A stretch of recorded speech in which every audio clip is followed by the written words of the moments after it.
Coucou tout le monde! Aujourd'hui, nous allons vous présenter les futures sorties de novembre. Aujourd'hui, nous allons donc vous présenter tous les jeux de société qui arrivent ou qui vont arriver dans le mois de novembre. Bienvenue dans les futures sorties de novembre. Alors, du coup, on passe... On attaque le premier jeu. Voilà, non, la première date. Le 3 novembre, avec Century Big Box de chez Plan B Games. Donc alors voilà, typiquement le genre de jeu où nous allons très vite.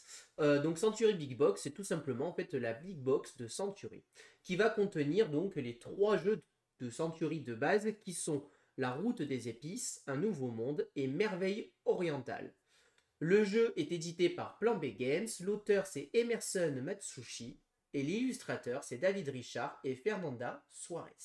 C'est donc tout simplement voilà la Big Box avec tout le contenu. Il y a aussi, de ce que j'ai entendu, une mini extension exclusive qui est dedans, qui s'appelle Affaires en or, qui est une mini extension pour le jeu original qui va offrir une nouvelle option lorsqu'on va faire des acquisitions d'une carte. Voilà. Donc voilà, une Big Box. Si vous êtes fan de Century ou si vous avez envie de découvrir Century, et ben écoutez, vous pouvez y aller et vous procurer donc la Big Box. Ensuite, on passe à Guyenne de chez Fairplay. Guyenne, on en a parlé en live dernier, qui était prévu courant octobre. Bah, du coup, là, ça sera la sortie pour le 3 novembre. Donc Guyenne qui est donc édité en fait par Fairplay. Fairplay étant un nouveau distributeur en fait sur le marché qui arrive et qui va sortir en fait là début novembre. Ces 5 premiers jeux d'un coup. Ce seront les 5 jeux là que nous allons vous parler d'affilée. Donc Guyenne, l'auteur c'est Laurent et Jean-Baptiste Journeau et l'illustrateur c'est Romain Boyot. Donc sur BGG, nous en avons. Donc sur BGG, on va pouvoir un peu vous expliquer rapidement. En fait, Guyenne va reprendre un petit peu la mécanique de Shoten Totem, hein, tout simplement. À la différence que cette fois-ci, il va y avoir pas mal de bluffs. Puisqu'en fait, nous allons jouer sur des châteaux, des cartes, des chevaliers, pour essayer de tout simplement conquérir les châteaux. Ces cartes, nous allons les jouer face cachée sur un château. Une fois que j'ai joué une carte face cachée, l'adversaire suivant va pouvoir ou rejouer sur le même château, ou jouer sur un autre château. Et ensuite, on va se battre sur 2 châteaux en posant des cartes. Ces cartes vont avoir certains pouvoirs, certains bonus. Une fois que nous avons posé chacun et chacune toutes nos cartes, on les révèle. À ce moment-là, celui qui a le plus de points remporte le château, tout simplement. Le but du jeu, être le premier joueur à avoir, je crois, de souvenir 10 châteaux, je crois. Et celui qui obtient 10 châteaux remporte la partie.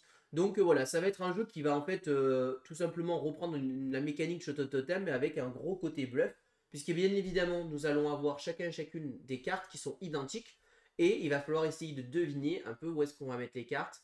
Il y a des petits twists évidemment, hein, il n'y a pas 100% de bluff sinon le jeu ne serait pas intéressant. Et voilà, c'est comme ça que nous allons faire notre stratégie et essayer de marquer des points. Voilà, on va avoir des châteaux, si on arrive à avoir des châteaux côte à côte, on va marquer plus de points et tout ça. Voilà ce que je peux vous dire sur Guyenne. Ensuite, c'est les Sardines de Marseille, édité par Fairplay, toujours. Les Sardines de Marseille qui a été nommé au prix de l'Octogone récemment, donc dans la catégorie famille, enfin jeu classique de famille. Donc l'auteur c'est Maxime Lascencio et l'illustrateur c'est aussi Maxime Lascencio. Et en fait c'est tout simplement un petit jeu où nous allons devoir apprendre à remplir des boîtes de sardines. Voilà. Nous allons remplir des boîtes de sardines. Alors j'ai essayé de voir si je vous trouve encore une fois des petits visuels. Et donc là cette fois-ci je n'en ai pas. Donc malheureusement je n'aurai pas de photo à vous montrer. Mais en gros on va tout simplement avoir des cartes. Ces cartes, on va avoir une carte qui est une boîte de sardines vide. Et ben on va devoir la remplir de sardines pour fermer la boîte. On va devoir les remplir dans un certain ordre et d'une certaine façon pour marquer des points. Je n'ai pas toutes les mécaniques de base du jeu, mais voilà, c'est comme ceci que ça va marcher. Et c'est un jeu qui se joue assez rapidement, voilà, on parle de 15 minutes environ. Et le but, ça va être de remplir tout simplement nos petites boîtes de sardines. Voilà, les sardines de Marseille. Ensuite, on passe à Règne. Du coup, Fairplay, toujours. Donc Reigns, peut-être que ça vous parle, puisque Reigns c'est à la base un jeu vidéo, enfin un jeu sur application mobile qui voilà, rassemble 8 millions d'abonnés. Et l'auteur c'est Bruno Faduti, donc un auteur quand même avec une certaine renommée, et Hervé Marly. Et l'illustrateur c'est Arnaud Desbocs et aussi Hervé Marly. Donc en fait, ça va reprendre tout simplement la mécanique du jeu sur téléphone, sauf que nous allons la remettre tout simplement en jeu de société. Le principe, c'est qu'en fait, un des joueurs va être le roi, entre guillemets, et les autres joueurs vont incarner tout simplement alors je sais plus le nom exact des autres personnages. Donc le roi maintenir l'équilibre et les autres factions, donc voilà, les religieux, les peuples, l'armée et la richesse, va être assuré leur propre survie. En fait, lui, le roi, vous voyez ici, on a un petit jeton, petit plateau, qui va dire en fait l'équilibre entre les différents plateaux. Religieux, l'économie et tout ça. Le but du roi, c'est que jamais ça aille d'un côté à gauche ou d'un côté à droite. Il va falloir maintenir l'équilibre sur tout ça en jouant des cartes, sachant que nous sommes dans un jeu à rôle caché, à part le roi qui est révélé, tous les autres joueurs sont un jeu à rôle caché. Et on va jouer des cartes pour tout simplement en fait faire vaciller ici ces systèmes. Si à un moment donné dans la partie, l'un des systèmes arrive dans le noir, que ça soit sur la partie droite ou la partie gauche, le roi est mort. Et à ce moment-là, les joueurs vont révéler leur rôle et en fonction de ce qui s'est passé, on va voir qui a remporté la partie. Voilà. Donc en fait, c'est un jeu qui va vraiment mélanger un peu de bluff, parce qu'on va essayer de bluffer, savoir je pense que tu es lui, je pense que tu es lui, etc. Un peu de négociation, puisqu'en disant voilà, faudrait que tu joues ci, faudrait que tu joues ça. Et aussi, bien évidemment, un côté caché de notre faction pour pouvoir gagner. Voilà. Donc voilà, pour être honnête, c'est pas le genre de jeu moi qui m'intéresse plus que ça. Je suis pas hyper fan du design du jeu, je suis pas hyper fan d'un peu tout sur ce jeu pour être honnête. Mais Moi, je voilà, trouve ça si sympa le vous design. êtes intéressé, sachant qu'on est bien évidemment sur un jeu à 3 à 6 joueurs, hein, comme toujours les jeux à rôle caché, ça se joue pas à deux. Voilà ce que je peux vous dire sur Reigns. Alors, on passe à Call Baron de chez Fairplay. Alors, Édité par Fairplay. toujours donc le même éditeur. L'auteur c'est Michael Klessing et Wolfgang Kramer. Et l'illustrateur c'est Frédéric Brocard. Alors Call Baron est un jeu que moi j'attendais beaucoup puisque c'est la réédition du jeu Les Gueules Noires. Donc ils ont repris exactement le même jeu, ils n'ont rien changé aux règles, ils l'ont juste réédité de manière plus jolie, plus beau, et ils ont changé le nom, Call Baron étant le nom en fait, de anglo-saxon de gueule noire. Voilà, tout simplement. En France, ça aurait été un peu mal vu de reprendre le mot gueule noire pour des questions que vous savez. Dans Gueule Noire, ça va être un jeu en fait tout simplement de pose d'ouvrier. Qu'est-ce que nous allons faire? Nous allons poser des dés, tout simplement. Donc alors là, ça s'appelait, donc comme je vous disais, Call Baron, c'est les gueules noires. Je vais reprendre le design de ce jeu pour vous l'expliquer, même si des choses ont changé. Là, vous voyez, par exemple, cette aiguille-là n'existe plus dans Call Baron. Ils l'ont remplacé ici par tout simplement des cases. Voilà. Le principe, c'est qu'en fait, nous allons poser des ouvriers dans des cases pour y faire des actions. Parmi les actions que nous allons pouvoir faire, nous allons pouvoir aller sur ces cases ici pour tout simplement aller acheter des mines, des cargos que nous allons venir placer ici, à gauche ou à droite de notre mine, suivant si on est sur le côté éclairé ou éteint. À gauche étant le côté éclairé et à droite le côté éteint. Le coût est indiqué sur la tuile. S'il y a écrit 1 sur la tuile, on paye 1. S'il y a écrit 2, on paye 2, etc. Nous allons pouvoir aller ici pour tout simplement gagner de l'argent, de la thune. Nous allons pouvoir aller ici pour récupérer des contrats, des livraisons, puisque le but c'est que nous allons extraire des mines, tout simplement des ressources, qui vont être de l'or, de l'acier, du charbon, etc. Et nous allons essayer de les remonter à la surface pour faire des contrats. Ces contrats, on vient les chercher ici. Par exemple, ici, ce contrat-là me demande d'avoir 2 ressources de charbon. Et comment on va les récupérer? Le petit twist du jeu, c'est qu'en fait, nous allons avoir un plateau personnel que je vais vous trouver ici. Et donc ce plateau personnel, vous voyez ici, on a un ascenseur qui va monter ou descendre. Et l'une des actions qu'on peut faire du jeu, c'est de justement bouger cet ascenseur. L'action se trouve ici. Ici, je peux bouger mon ascenseur de 4 cases, de 6 cases, de 8 cases ou de 10 cases. C'est ce qu'on appelle des mouvements. Ces actions, je vais donc les bouger, tout simplement. Et je vais pouvoir, j'essaye de vous retrouver mon ascenseur, je vais pouvoir déplacer ici mon ascenseur pour aller récupérer les fameux charbons. Par exemple ici, si je descends mon ascenseur de 1, Pour un, je le récupère. Pour un, je le remonte. Et pour un, je redépose une mine d'or, ici. Une fois qu'ils sont posés là, je vais pouvoir venir les poser sur les fameux contrats que je possède. Voilà. Et une fois que on a les contrats, nous allons pouvoir tout simplement les résoudre. C'est la dernière action possible du jeu. Résoudre les contrats qui est ici. Donc ici, en fait, en fonction du type de contrat, là par exemple, si je vais ici, je vais pouvoir résoudre tous mes contrats ici pour marquer des points de victoire. Le jeu se déroule en 3 manches. Et à chaque manche, on va faire des majorités. À la première manche, il y aura juste les majorités sur le nombre de cubes qu'on a livrés. La deuxième manche, il va y avoir des majorités sur les nombres de cubes qu'on a livrés, mais aussi sur les nombres de types de livraison qu'on a livrés. Et sur la troisième manche, il y aura les cubes, les types de livraison, mais aussi les différents types de mines qu'on possède. Voilà. Sachant qu'en plus, dans tout ça, il va falloir essayer de garder un équilibre entre nos deux mines pour ne pas avoir des points de victoire négatifs. Voilà. Voilà comment ça va fonctionner. On va se dire se poser sur des cases. On va pouvoir récupérer les cases adverses. Il suffira d'envoyer tout simplement un de plus. Si là, par exemple, le blanc, il en a un. Si le orange, il veut y aller, il suffit qu'il envoie 2 pions. Et il prend la place du orange et il fait l'action. Voilà, tout simplement. Donc voilà comment ça va fonctionner, Cold Baron. Donc on est sur un jeu plutôt début expert. C'est pas trop compliqué. Mais en même temps, ça va quand même bien vous faire réfléchir. Et c'est vraiment un jeu pur de pose d'ouvrier, gestion de ressources. Voilà ce que je peux vous dire sur Cold Baron. Alors, du coup, le dernier jeu de chez Fairplay, c'est Quadri. Quadri, qui sort donc, dont l'auteur est Antoine Hunchin et l'illustrateur c'est Frédéric Brogard. Quadri va être un jeu qui m'a fait très clairement, et on a eu la même réflexion, Animalia, puisqu'il va utiliser en fait une mécanique similaire, c'est-à-dire qu'en fait nous allons poser des cartes l'une sur l'autre, comme dans Animalia, pour former cette fois-ci des formes. Sauf que là, ce jeu, il va pouvoir se jouer ou en compétitif ou en coopératif. Là, je vous explique la version coopérative du jeu. En coopératif, il va falloir tout simplement réaliser des formes. Là, par exemple, la forme de la pluie, il va falloir réussir à mettre 5 noirs comme ceci et 2 bleus comme ceci. Dans notre schéma, nous allons avoir 10 formes à essayer de réaliser en un nombre de tours prédéfinis, c'est-à-dire en jouant, je ne sais plus, 15 ou 20 cartes. Et à nous de réussir à faire ces objectifs. Donc c'est un jeu où on va communiquer avec notre adversaire, disant on joue cette carte-là, on va essayer de faire ça, on va essayer de faire cette forme-là. Et nous allons faire les formes. Donc là, par exemple, il nous explique ici, nous avons fait cette forme-là. Voilà.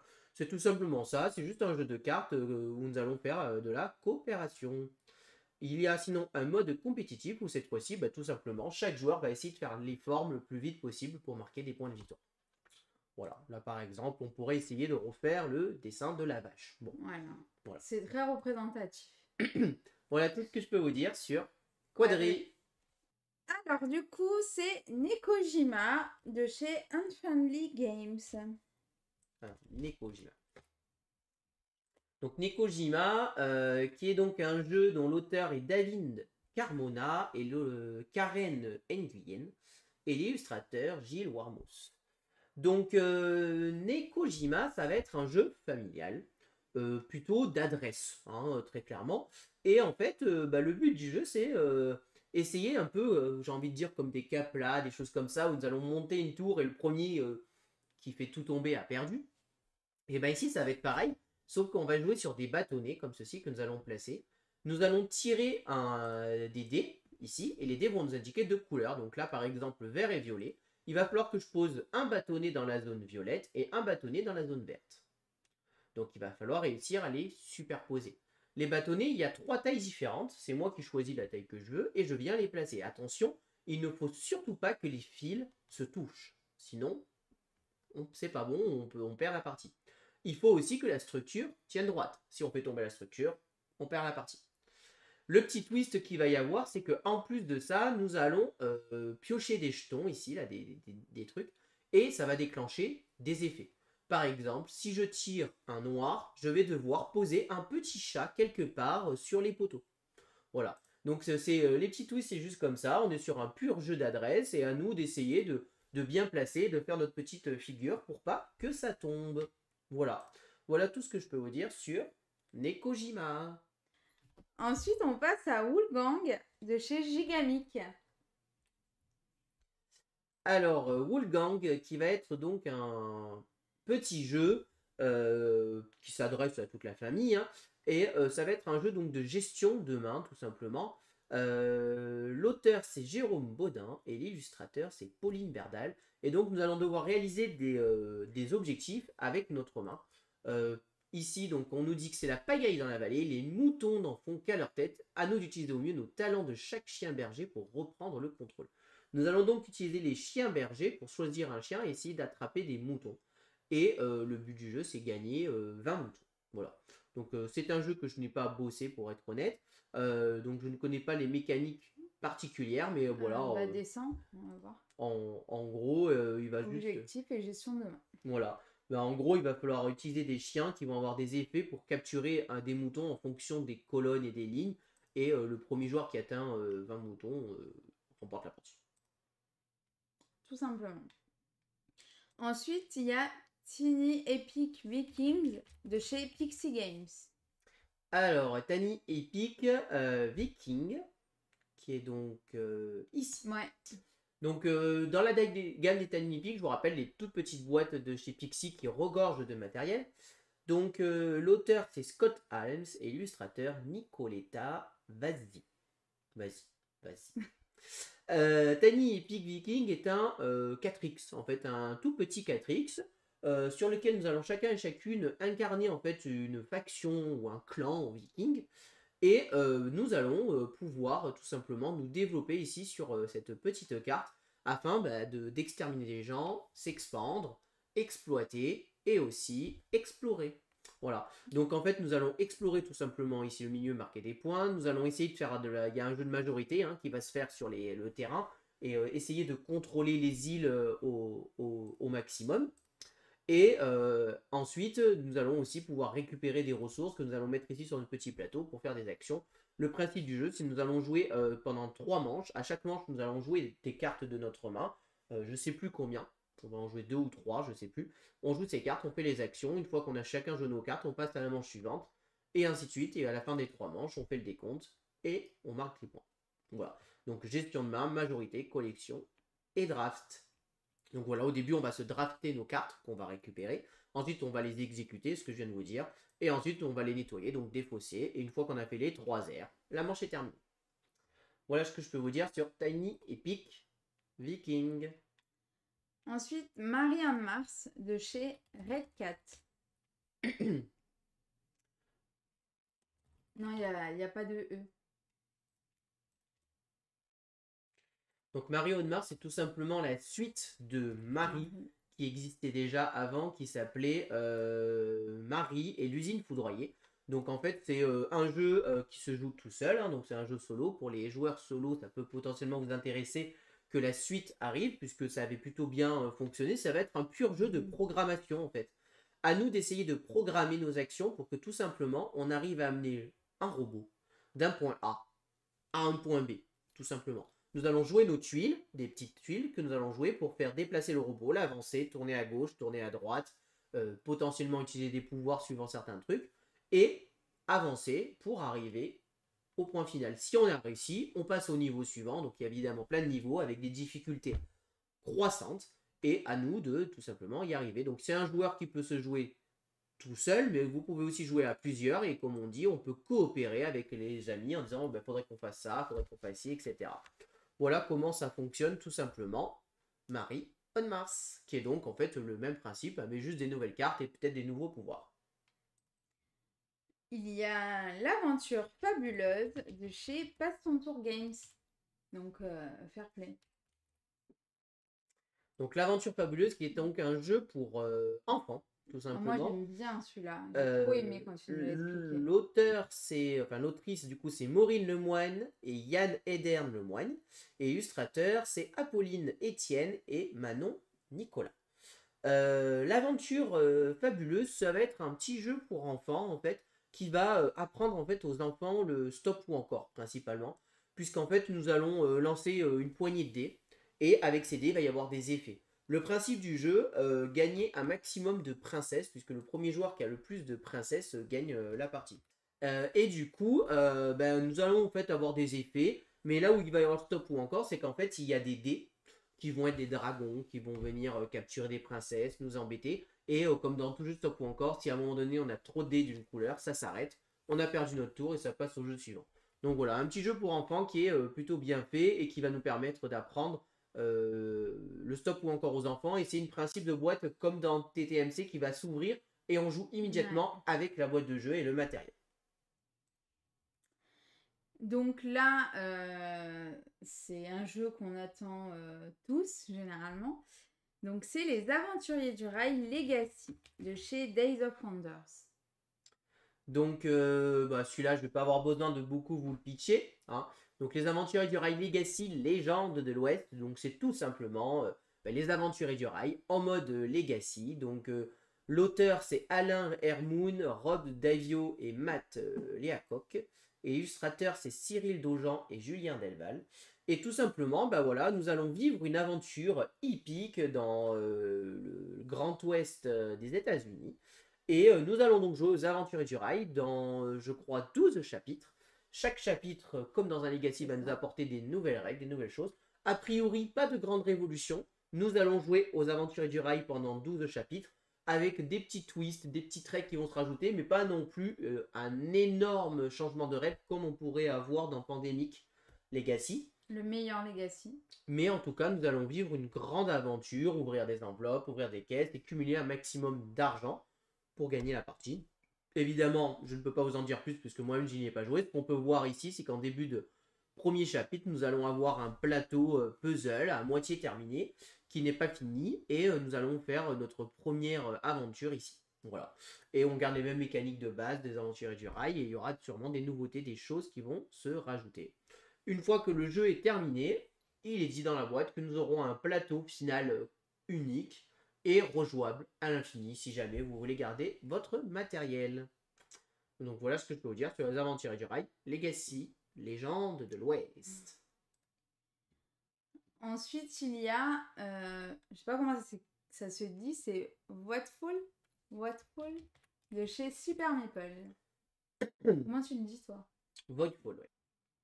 Donc Voidfall, l'auteur c'est David Turczi et Nigel Buckel. Et l'illustrateur, c'est Yann O'Toole.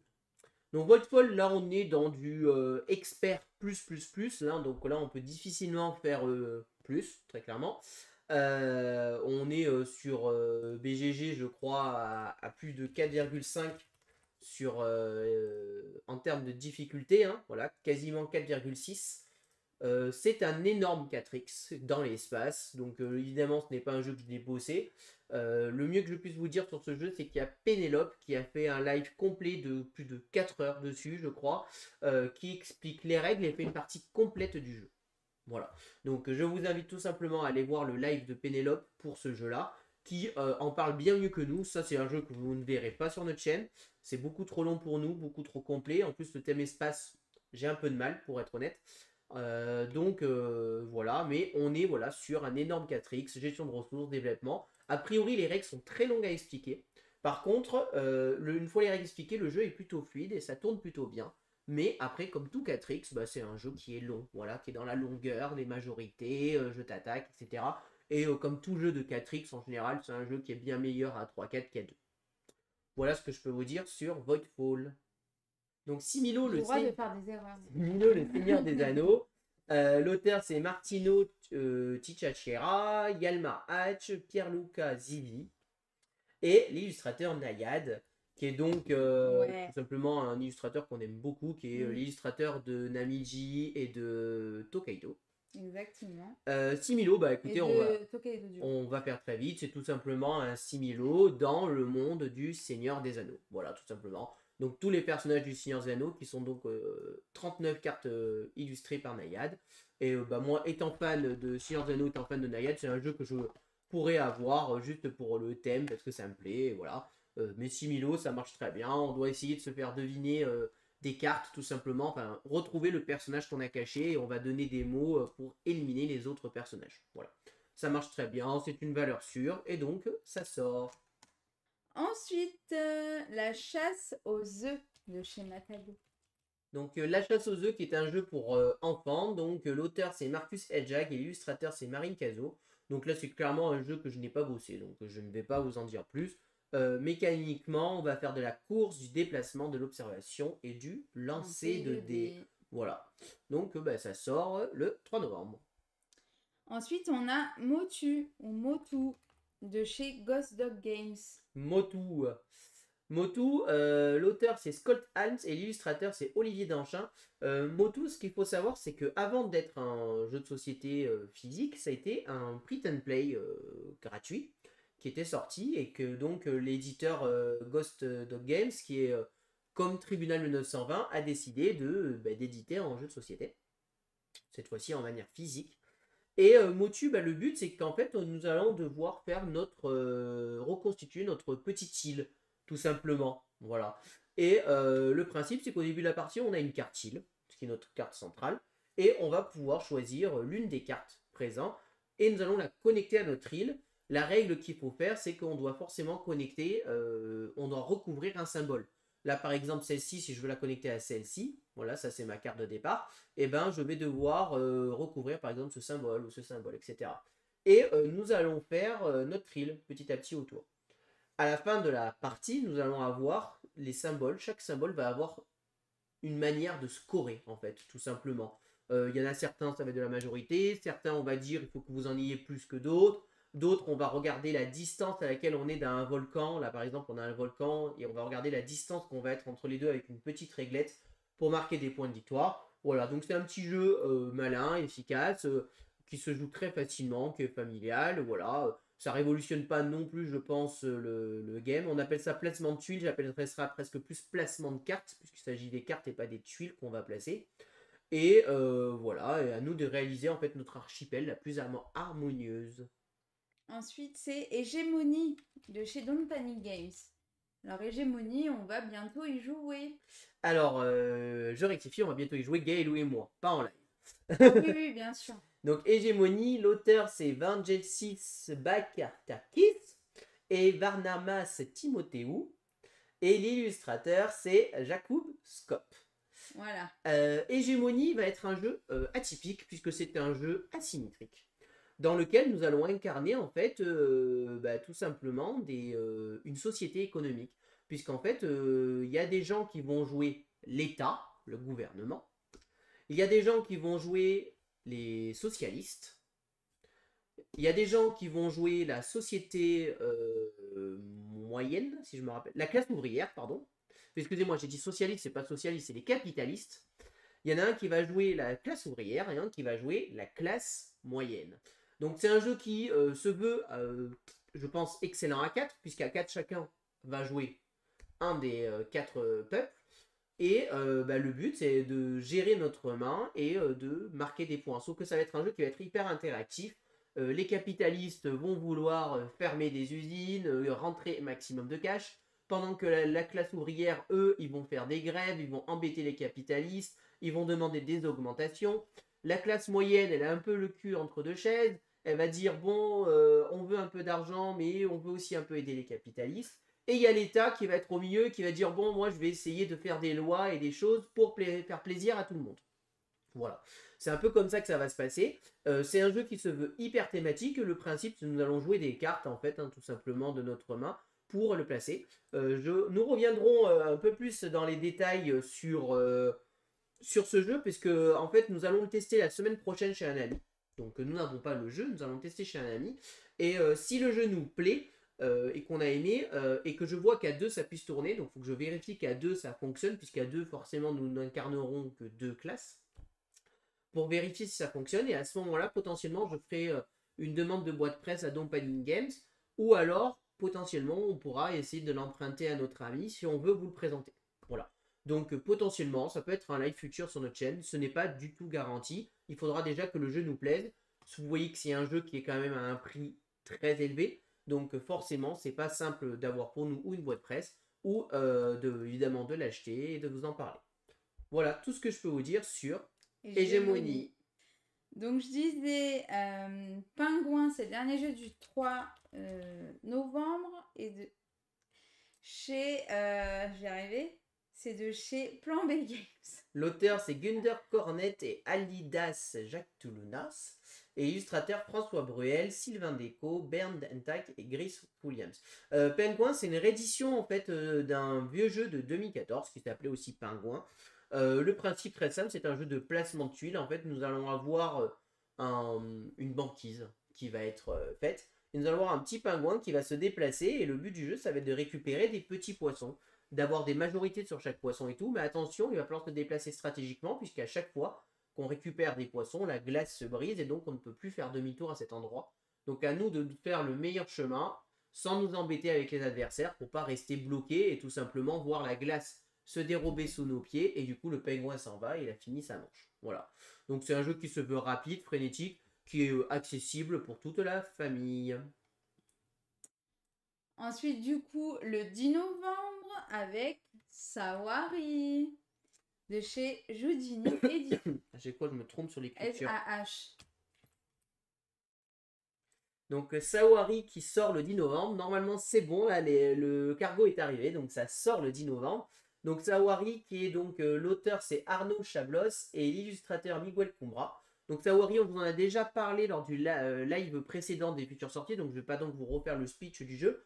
Et surtout, on vous en fait un live semaine prochaine. On vous en fait un live même mardi prochain. Voilà, le mardi. Non, mercredi. Mercredi, excusez-moi. Mardi, justement, on joue à Hégémonie. Voilà, donc mercredi 8 novembre, on vous fait un live de Sawari et on vous parle de tout ça et on vous le présente. Donc voilà, si vous voulez en savoir plus, on vous en parle à ce moment-là. Sinon, sachez que donc ça sort et qu'on va être sur un jeu de déplacement tout simplement et nous allons essayer de récupérer des artefacts, principalement pour marquer des points de victoire, mais aussi faire des petits combos, des petites conquêtes. Voilà, ça mélange plein de petites mécaniques intéressantes. Vous verrez tout ça mercredi. On passe à Planet Unknown de chez Ori Games. Alors, Planet Unknown, c'est pareil. Je vous en ai déjà parlé un paquet de fois. Donc, l'auteur, c'est Adam Reinberg, Ryan Lambert, et l'illustrateur, c'est Yoma. Planet Unknown, c'est probablement un des jeux qui va marquer cette année. C'est quand même parmi les très bons jeux qui sont sortis cette année. Planet Unknown, c'est un jeu, en fait, où nous allons, terraformer, entre guillemets, notre planète. Hein. Nous allons avoir ici notre petit plateau perso et nous allons poser des polyomino. Ces polyomino vont être posés avec ce que j'appelle ici le plateau à fromage. Alors là, on est sur une version PC du jeu. Voilà, ici on a le plateau à fromage. Alors là, c'est une version proto du jeu. Le plateau n'est pas comme ça. Il y a dessus un plastique et tout, c'est bien plus propre. Et en fait, le principe, c'est qu'on va tourner ça pour avoir le polyomino qu'on veut. On le récupère et chaque autre joueur va devoir récupérer en face de là où il est le polyomino de son choix. Et à ce moment-là, on va venir le placer quelque part sur notre planète. La première fois, on le place où on veut et après, comme d'habitude, on doit le placer de manière adjacente à une autre tuile. Le but, ça va être essayer de faire des zones communes puisque plus on va faire des grosses zones, plus on va pouvoir monter en fait ici sur ces pistes. Chaque piste va avoir des effets. Il y a une piste qui va nous faire gagner de l'eau, une piste qui va nous permettre de déplacer notre rover pour aller enlever les météorites et un peu nettoyer le plateau, une autre piste qui va nous faire déclencher des pouvoirs que nous allons pouvoir à gagner, tout ça. Donc c'est un jeu hyper malin, hyper rapide. Hein. Les parties, on est sur 1 heure de partie à peu près. Comme tout se joue en simultané, qu'on soit 1 ou 6, la partie n'est pas plus longue. Et franchement, c'est super bien. C'est un très très bon jeu. Et son seul souci pour moi, c'était son prix que je trouvais un peu cher. Là, sur le Doom, on est quasiment à 60 € le jeu. Bon, ça reste quand même assez cher, je trouve. Mais c'est voilà, un jeu qui mérite de jouer, qui mérite qu'on parle de lui. Et peut-être que vous le verrez sur notre chaîne à un moment, on verra. Ça, c'est pas sûr, c'est une possibilité. Voilà tout ce que je peux vous dire sur Planet Unknown. On passe à Château Blanc de chez Yellow. Le fameux Château Blanc. Château Blanc. Le Château Blanc. C'est ça. Donc le Château Blanc, donc l'auteur c'est Isra Seyou et l'illustrateur c'est Johan Gardier. Le Château Blanc, c'est un jeu qui va être dans la même gamme que la Cathédrale Rouge. Ce n'est pas du tout le même style de jeu, mais c'est dans le même format de boîte et par le même éditeur de base qui est donc Devray. Le Château Blanc va être un jeu en fait de placement d'ouvriers, mais en fait de placement de dés principalement. Nous allons placer des dés château de blanc, c'est normal qu'ils comprennent pas. Hop. Donc on est sur un jeu ouais, initié plutôt, hein, pas forcément trop expert. Nous allons ici avoir des ponts présents avec des dés. Les dés vont être sortis et notre tour de jeu c'est quoi? Ça va être de récupérer l'un de ces dés sur les ponts. Récupérer un dé à gauche ou à droite du pont. Donc on est obligé de prendre l'extrême, le plus petit ou le plus grand dé. Ce dé on va le prendre et on va venir le poser quelque part sur le plateau de jeu. Le twist du jeu, enfin en tout cas l'un des twists, c'est qu'ici on a une demande. Par exemple ici c'est un 3. Ok, si je pose un 3 ici, il ne va rien se passer. Par contre, si je pose un 5, je vais faire la différence. 5 moins 3, ça fait 2. Je vais gagner 2 fois une des récompenses associées. Ah, c'est intéressant. Mais qu'est-ce qui se passe si je mets en dessous? Eh bien, si je mets en dessous, je vais devoir payer un coup. Si je mets un 1, je vais devoir payer 2 fois le coût de là où je me place. Et là, vous allez me dire, mais bah, on va tout le temps prendre des gros, on va jamais prendre des petits. Sauf que l'autre twist du jeu, c'est que quand on pose des petits dés, nous allons pouvoir faire une action bonus, une action de lanterne qui se trouve... alors, je ne sais plus où elle se trouve sur le plateau, que je n'ai pas joué au jeu, hein. Mais en tout cas, le fait de poser le plus petit dé à chaque fois, nous ferons une action bonus.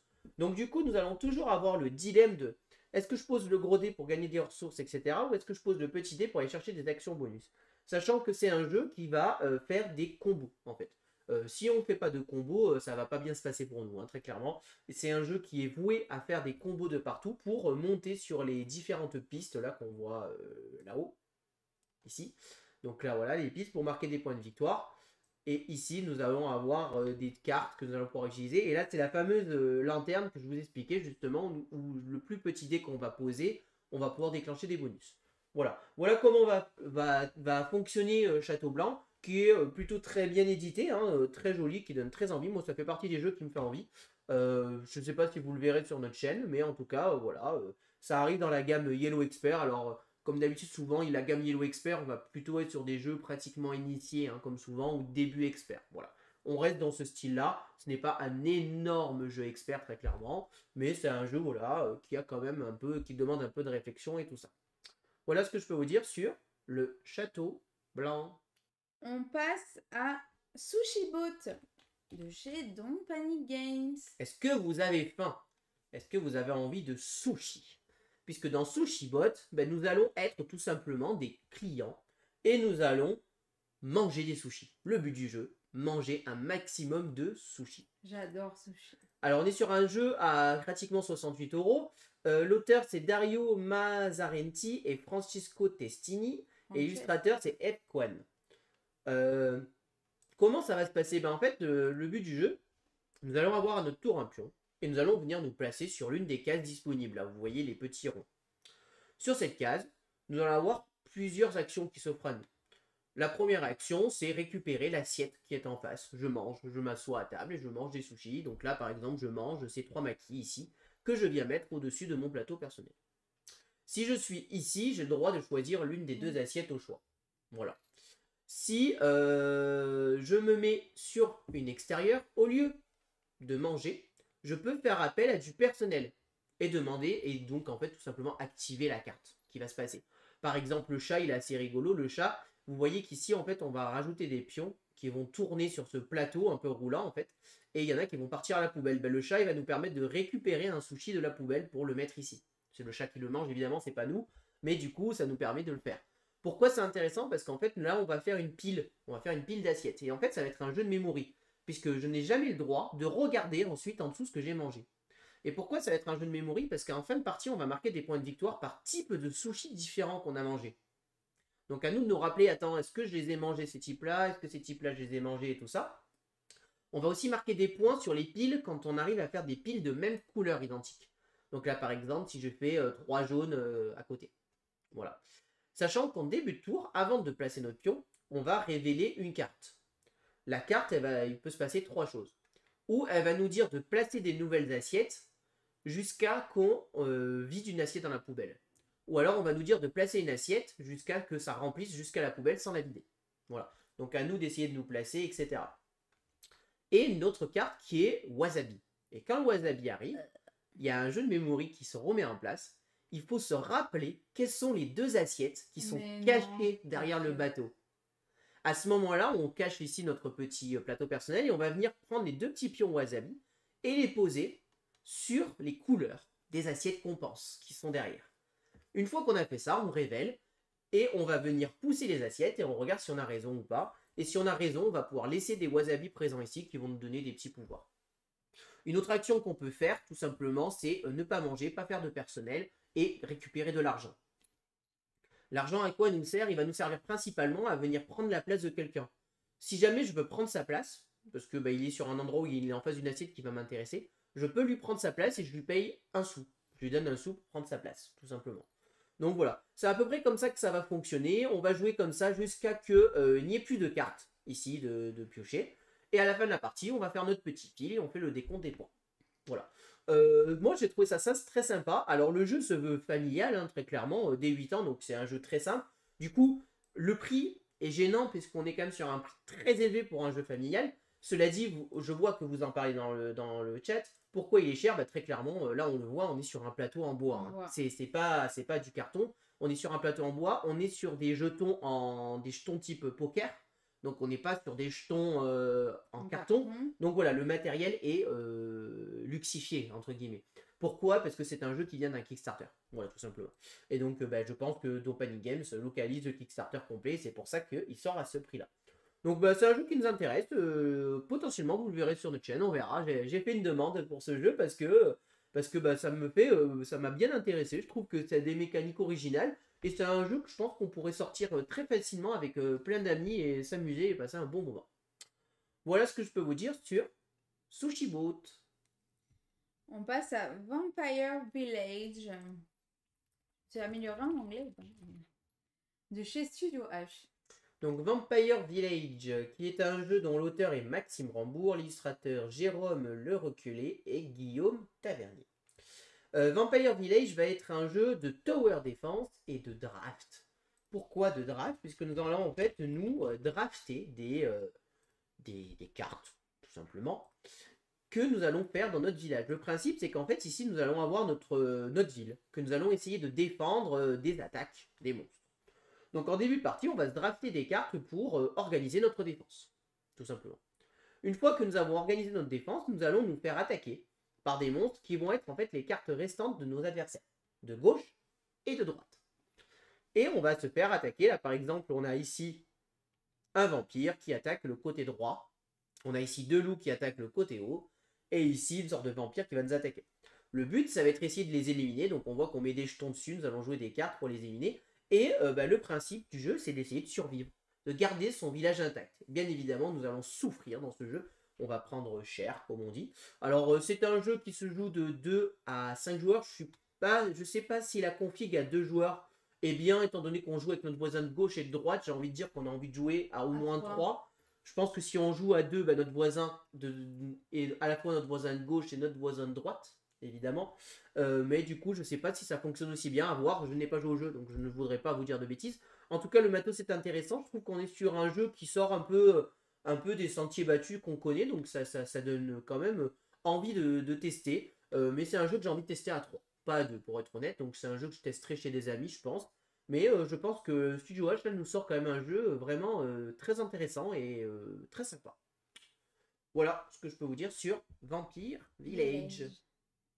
On passe à Secret Santa de chez Matago. Secret Santa, puisque c'est la période, ça arrive. Donc c'est la tradition de Noël. On connaît le Secret Santa. Nous, on en fait quelques-uns. Et le principe, tout simplement, du Secret Santa, c'est qu'on est un Père Noël secret et on va faire un cadeau à quelqu'un qui ne sait pas qui on est. Donc l'auteur, c'est Cédric Chaboussi et l'illustrateur, c'est Anthony Ketzel. Donc là, cette fois-ci, on va être donc sur un jeu de déduction, de mémoire et de collection. Donc c'est un jeu d'ambiance, hein, très clairement, avec des parties qui vont durer environ 20 minutes. Et donc les joueurs arrivent à la soirée avec leur cadeau secret et on va devoir faire preuve de déduction et de mémoire afin de repartir avec les meilleurs cadeaux apportés par les adversaires et par l'invité inattendu. Voilà. Je ne vais pas vous dire de bêtises, c'est un jeu que je n'ai pas bossé, donc je ne sais pas mécaniquement comment ça va fonctionner. Je pense qu'on est sur des mécaniques assez simples puisque le jeu est annoncé dès 8 ans. Donc je pense qu'on est sur un jeu d'ambiance, à jouer tout simplement peut-être à Noël, hein, et pour passer un bon petit moment, à essayer de déduire, je pense qu'en fonction des cartes qui vont être jouées, tout ça, on va essayer de récupérer des cadeaux, des choses comme ça. Bon voilà, je vais pas vous dire de bêtises et comment ça fonctionne, mais en tout cas, ça sort. On passe à El Grande de chez Ensign Gluck. El Glande. Donc El Glande est un jeu dont l'auteur est Wolfgang Kramer et Richard Ulrich. C'est une réédition aussi d'un jeu, donc je ne l'ai pas travaillé ce jeu, donc je ne vous en dirai pas plus. Ce que je sais, c'est qu'un jeu qui a eu le Spiel des Jahres en 1996, donc c'est un grand classique, comme c'est dit. Donc c'est une réédition d'un des grands classiques, donc je vous invite à voir les vidéos ou peut-être les gens qui en ont déjà parlé. Moi je ne connaissais pas ce jeu jusqu'à présent, donc ça sera peut-être l'occasion. En tout cas, c'est un jeu qui, je pense, à 2 joueurs n'a pas d'intérêt puisque je vois un jeu d'enchères. Encore une fois, les jeux d'enchères à 2, je trouve que l'intérêt des jeux d'enchères à 2 est très faible de manière générale. Voilà ce que je peux vous dire sur El Glande. On passe à Evil Corp de chez la boîte de jeux, qu'on vous en avait parlé à Vichy, qu'on avait beaucoup aimé. Ouais, Evil Corp, l'auteur c'est Jérémy Ducré, l'illustrateur c'est Jib Olivier Deruto. Evil Corp, c'est un jeu de tir à la corde un peu particulier, puisqu'en fait, nous travaillons en fait, pour essayer nous sommes des démons, des méchants, et nous avons essayé d'effrayer les villages humains. Et là, on est chargé de manager tout simplement notre équipe de monstres pour aller faire peur aux humains. Le principe, c'est qu'en fait... Alors, attendez, je vais essayer de voir si je peux trouver un peu mieux ici. Voilà. On aura une meilleure photo, je pense, ici. Voilà. Donc le principe, c'est qu'on va avoir des plateaux ici, et nous allons essayer de remporter la victoire sur les plateaux. Ici, on a le curseur, et si on monte pour dire que c'est lui qui est en train de gagner, si on descend pour dire que c'est lui qui est en train de gagner, enfin, ou l'inverse. On va avoir des petits paravents derrière nous, c'est un jeu de backbuilding. On va piocher un nombre de monstres, et nous allons jouer avec ces monstres la manche en courte. Les monstres, il y en a des différents, nous allons pouvoir les envoyer directement au combat pour faire avancer le curseur d'un côté ou de l'autre. On va pouvoir les envoyer sur la piste économique pour aller piller tout simplement et gagner de l'argent. On va aussi pouvoir aller dans l'eau pour récupérer des actions bonus. On va aussi pouvoir aller dans la magie pour récupérer des bonus de magie, donc lancer des sorts, faire des choses, etc.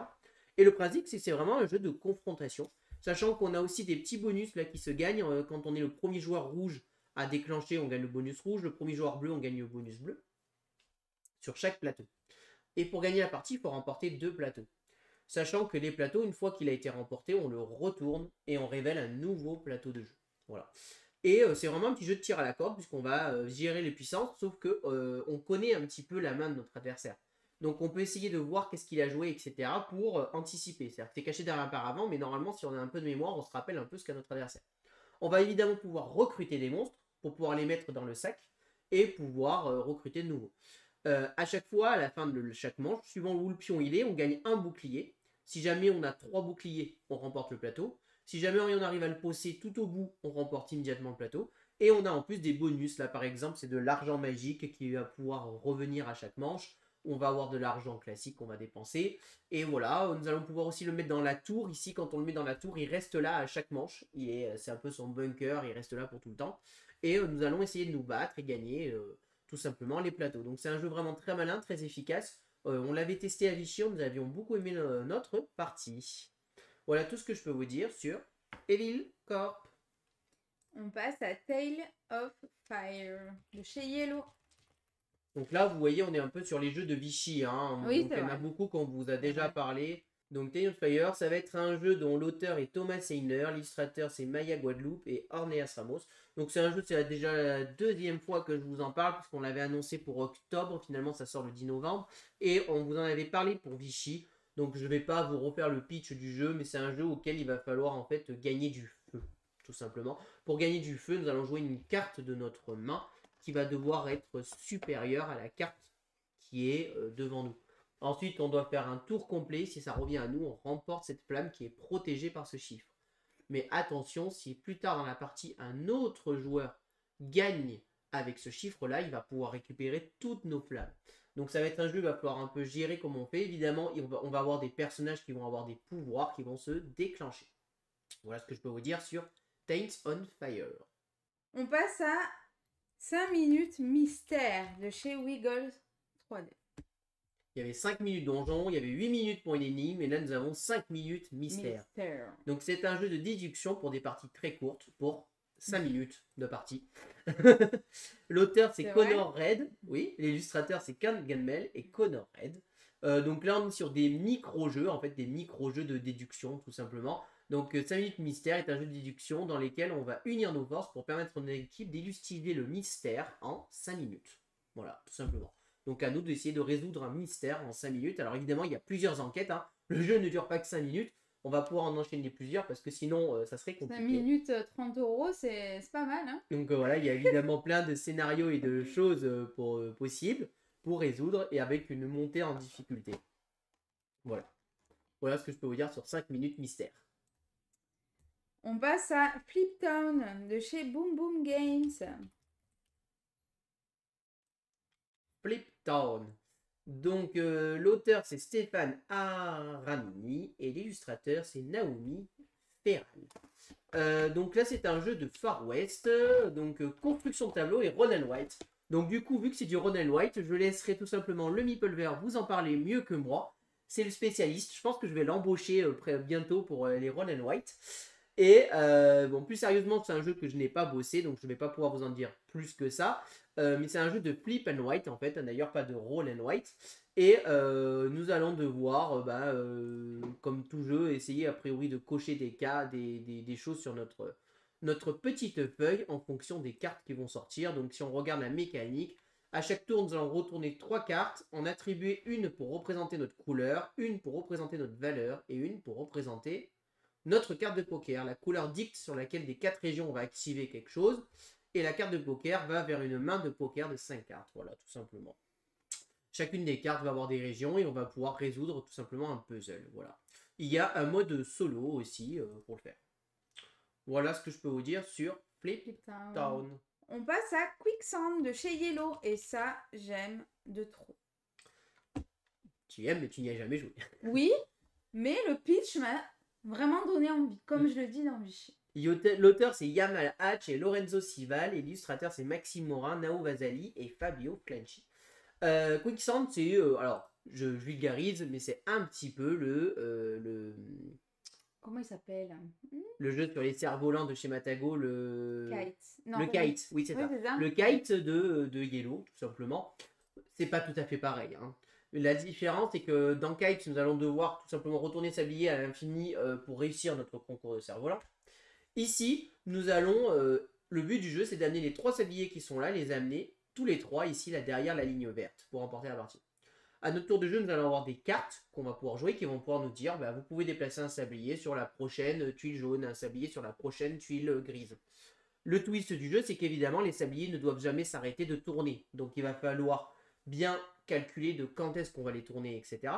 Nous allons aussi pouvoir potentiellement avoir des cartes qui vont nous faire enlever le sablier d'une case pour débloquer les cases pour les joueurs suivants et pouvoir le déplacer. Voilà. Donc ça va être un jeu tout simplement où il va falloir bien parler avec nos collègues et jouer les cartes dans le bon sens pour résoudre un petit peu ce casse-tête et arriver au bout avec les 3 sabliers qui tournent. Voilà, tout simplement.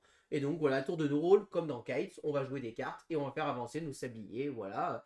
Et on va les poser sur des tuiles. Alors les tuiles, on va pouvoir jouer sur la couleur mais aussi sur le symbole. Alors là, elles ont toutes le même symbole, mais normalement, si voilà, il y a des carrés ici, vous voyez, ici des ronds, ici des lunes, et des fois on va avoir des cartes qui vont nous dire mettez-le sur la prochaine lune, voilà, des choses comme ça. Voilà ce que je peux vous dire sur Quicksand. Alors, après, on passe à Ma vie de renard de chez Bétulage Nature, un petit jeu pour enfants. De chez Studio H. De chez... Oui. Enfin, il est réédité par Studio H, en fait. Ah non, je confonds. Non, excusez-moi. Oui, t'as confondu le truc. Je confondu avec un autre jeu. Donc, Ma vie de renard, c'est l'auteur, c'est Charlec, l'illustrateur, c'est Sepio. Alors, celui-ci aussi, je vous l'ai pitché un paquet de fois, donc je vais pas vous le repitcher. Je vous invite à voir les lives suivants.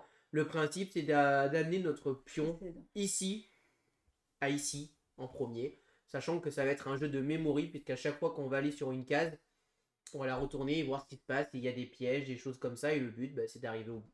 Voilà. Je vous la fais assez simple, mais je vous invite à voir nos différents lives d'avant qu'on vous en a parlé.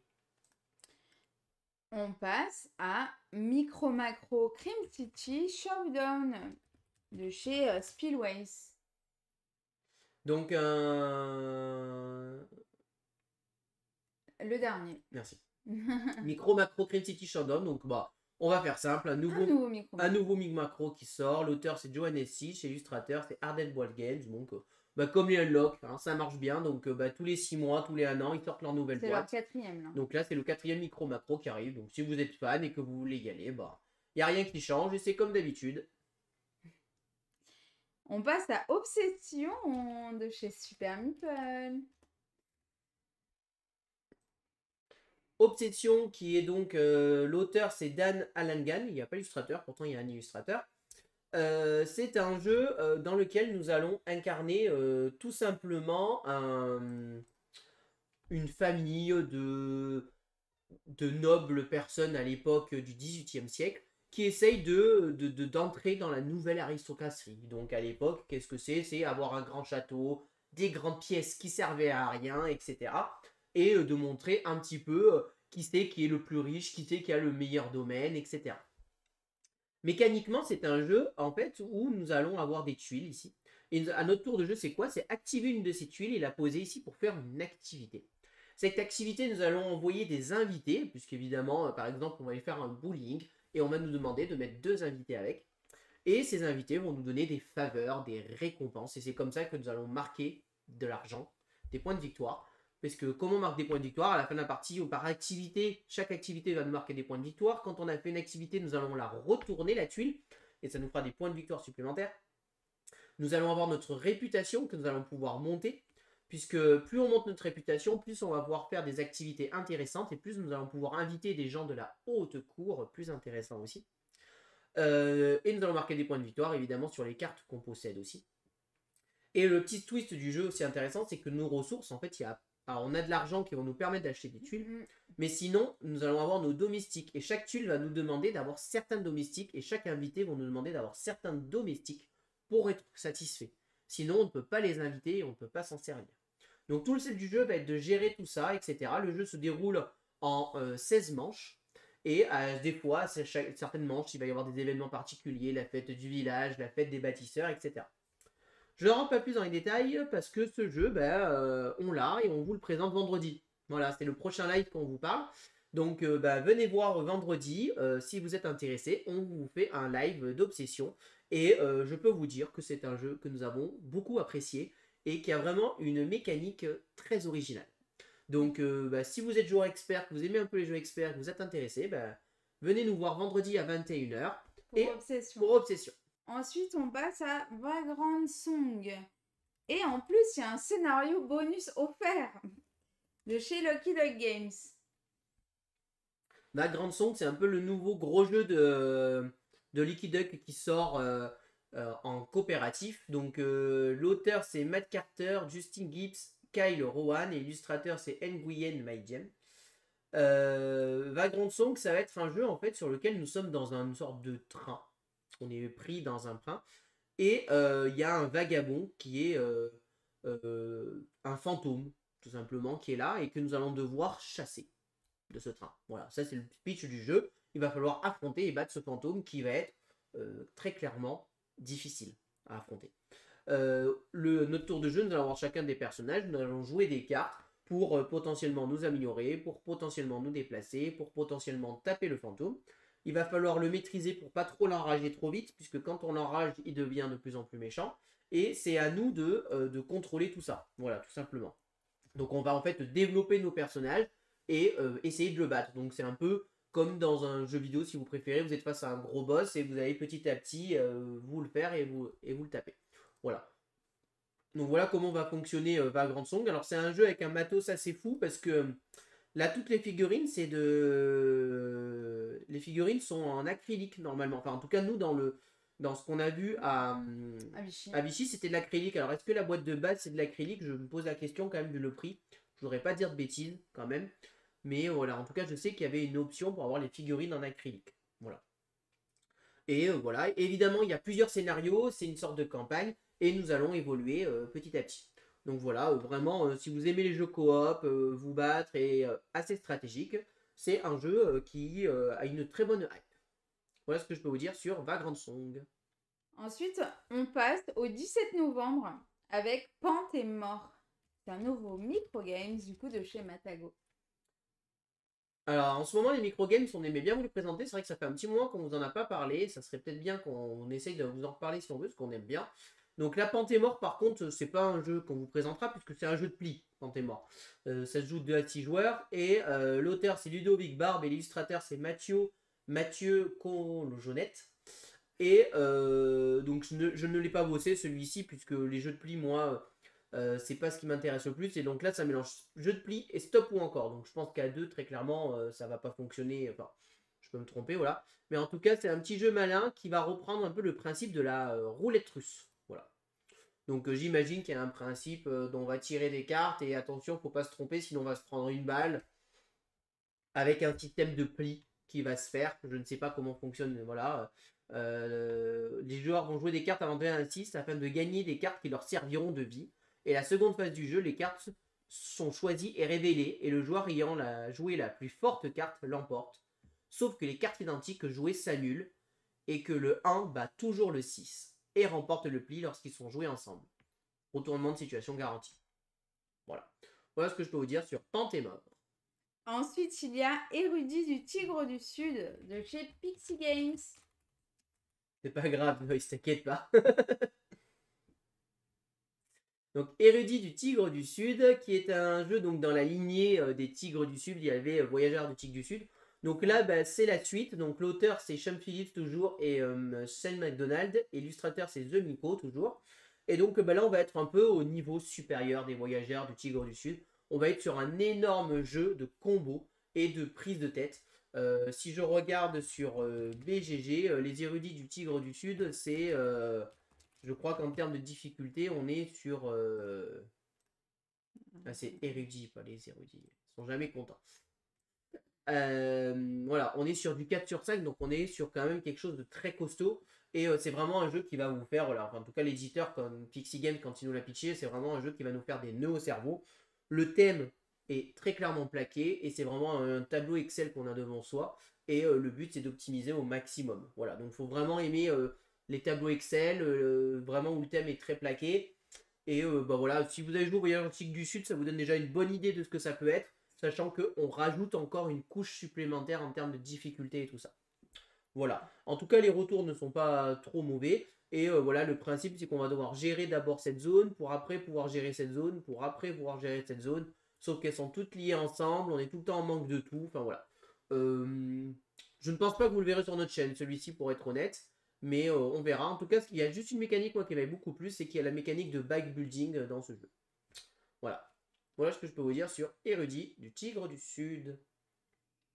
On passe à Murder Party. Donc il y en a deux, c'est le laisser de rideau, le baisser de rideau, pardon, et le Murder Party Pocket Péché Mortel. Donc voilà, je vous les laisse comme ça, vous voyez les deux en même temps. Donc là, le baiser de rideau et le péché mortel.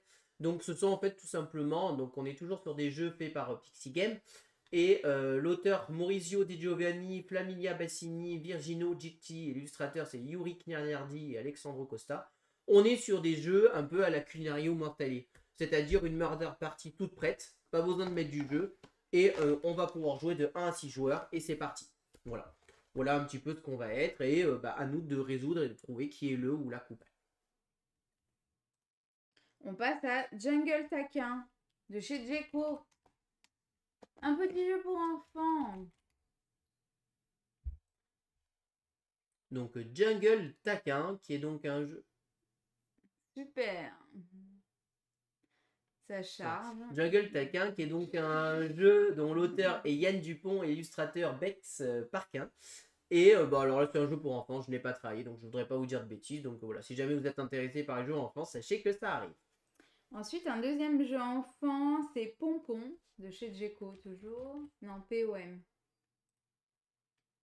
Voilà. Là, il accepte les M et les P, hein. Pompon. Donc pareil, un petit jeu pour enfants dès 5 ans qui va nous apprendre la programmation L'auteur Christian Roulier et illustrateur Ilia Green. On passe à Synchro de chez Gros Games. Donc le nouveau jeu de chez Gros Games qui arrive, Synchro, qui est un jeu de 2 à 5 joueurs. C'est un jeu dans lequel on n'a pas le droit de communiquer avec nos partenaires, donc un jeu à communication limitée. Et les règles sont simples, la prise en main est rapide et rend le jeu addictif. Coopération et prise de risque. Alors comment ça marche? Au début de tour, on va devoir parler pour vaincre des monstres. Voilà, on avait vu le jeu à Vichy, mais on n'avait pas eu le temps d'aller voir Gros Games pour pouvoir leur parler malheureusement. Ils ont toujours été très occupés, ils étaient assez demandés. Et donc au début du jeu, on va pouvoir communiquer par un geste pour annoncer un peu le potentiel de notre carte. En gros, quand je les ai vus faire et jouer, c'est je mets le pouce en haut pour dire j'ai une bonne carte, le pouce comme ça dire qu'elle est moyenne, ou pour dire celle-ci qu'elle est pas forte. Voilà. Et à tour de rôle, on va chacun placer une carte face cachée sur un monstre de notre tour. À la fin du tour, on révèle les cartes et on découvre si nos attaques sont assez puissantes pour le battre. Voilà. À nous d'estimer la valeur un peu de nos camarades en ayant une communication et des informations limitées. Donc je pense que c'est un jeu qui peut fonctionner, ça peut je pense fonctionner à 2 joueurs, hein. Je pense que ça peut être sympa, et là vous voyez ici la mise en place avec les différents monstres. Là vous voyez par exemple il fallait battre le 8, 5 et 2, 7 et 2, 9, on a battu ce monstre, on l'enlève, et on monte dans la pyramide jusqu'à avoir réussi à tous les battre.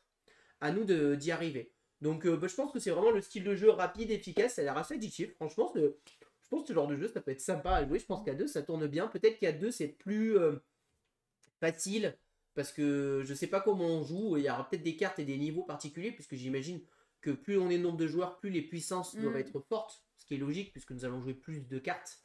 Donc peut-être qu'à 2 on joue 2 cartes, ça je ne sais pas, mais en tout cas franchement, un petit jeu bien sympa, moi c'est le genre de jeu qui me plaît bien. Voilà ce que je peux vous dire sur Synchro, et va falloir être synchro. Oui, bah oui, logiquement. On passe à Jour de pêche de chez Happy Baobab. Le jeu s'appelle réellement Jour de pêche. Ouais. Donc quand même des noms... Jour de pêche, qui est un jeu pour enfants, hein, donc voilà, un jeu d'adresse, de collection et de commerce. L'auteur c'est Eyail et l'illustrateur c'est Sylvain Aublin et Yann Parovel. Bon voilà, les jeux pour enfants je les ai pas bossés, hein, donc je vais pas vous dire de bêtises. Il va falloir faire preuve d'adresse et de finesse pour attraper le plus de poissons sans les laisser échapper de notre filet. Bon, j'imagine qu'il va falloir jeter ce truc pour récupérer un maximum de poissons, et là on va collectionner nos poissons dans notre filet, quoi. Quelque chose comme ça. C'est fort probable. Ensuite, on a Dracula vs Van Helsing de chez Mondo Games. Alors, Dracula vs Van Helsing est donc un jeu pour 2 joueurs dans lequel un joueur va incarner Dracula et un joueur va incarner Van Helsing. C'est un jeu dont l'auteur est Théo Rivière et Maxime Rambourg, et l'illustrateur c'est Weberson Santiago.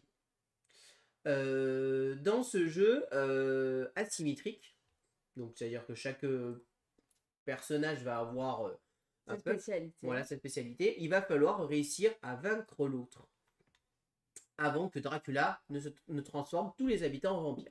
Donc Van Helsing il va devoir tuer Dracula, et Dracula il va devoir transformer tous les habitants en vampires. C'est un jeu qu'on va jouer des cartes, donc comment ça marche?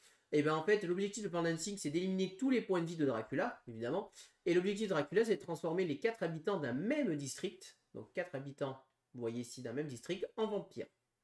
À ce moment-là, on a des deux à gagner. Ça me fait penser un petit peu à un côté, comment il s'appelait ce jeu de Bruno Catala, Londres, Mister London.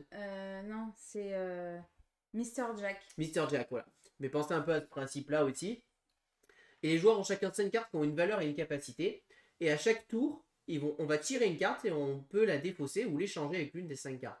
Lorsqu'une carte est défaussée, on applique sa capacité. Les joueurs résolvent ensuite chaque district en comparant les valeurs des 2 cartes pour déterminer qui est le gagnant. Le gagnant transforme un mutant humain en vampire ou retire un point de vie à Dracula. Et c'est comme ça que vous en jouez. Donc là encore une fois c'est un jeu je pense qui pourrait être très sympa. Alors nous pour la chaîne je vois qu'on a des cartes ici qui sont cachées, donc à voir comment ça peut se tourner, mais je pense que c'est le genre de jeu qui pourrait être sympa. Mandou Games c'est l'éditeur qui a fait aussi Val of Eternity. Ça m'intéresse. Ça peut être sympa, et puis c'est un jeu pile poil à 2, donc voilà. Ensuite, il y a Guilty Autumn 2015 de chez Yellow. Petit jeu d'enquête.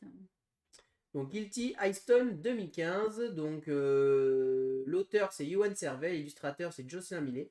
Et donc Guilty, on va être sur un jeu d'enquête, tout simplement. Un gros jeu d'enquête, hein, donc annoncé 3 heures de jeu. Donc un jeu que vous allez peut-être faire en plusieurs fois, si vous voulez, ou en une journée bien complète, on va dire. Et le but du jeu, c'est de retrouver un coupable, tout simplement, avec des mécaniques un petit peu atypiques. Donc voilà, voilà ce que je peux vous dire sur Guilty Houston 2015. On passe à Free to Play de chez Explore 8. Free to Play, un petit jeu de pli pour 2 à 6 joueurs. L'auteur c'est Romaric Gallonnier et Luc Raymond, l'auteur de Sky Team. C'est vrai. Et l'illustrateur c'est Victor Dulon. C'est un jeu de pli qui a bien buzzé à Essen. Et il a une mécanique un petit peu innovante. Enfin, innovante. Je dirais peut-être pas dire que c'est innovant, mais intéressante. C'est le principe, c'est qu'on va avoir une carte cible qui est présente ici, le 6 fraise. À notre tour de jeu, on va chacun et chacune jouer une carte face cachée et on la révèle ensemble.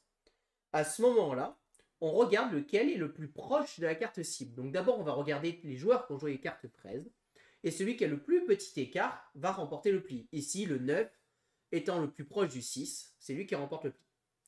Un des petits twists, c'est qu'en cas d'égalité, les 2 cartes sont éliminées et on regarde les autres. Si jamais aucune carte fraise a été jouée, on va regarder le chiffre le plus proche parmi les restants. Voilà. Une fois qu'on a gagné le pli, ces cartes, on les classe par collection. On met les fraises ensemble, les figues ensemble, les bananes ensemble, etc.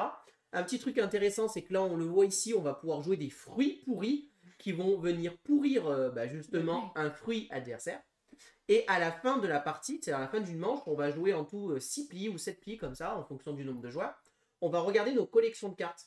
Et on va prendre notre plus grande collection et notre plus petite.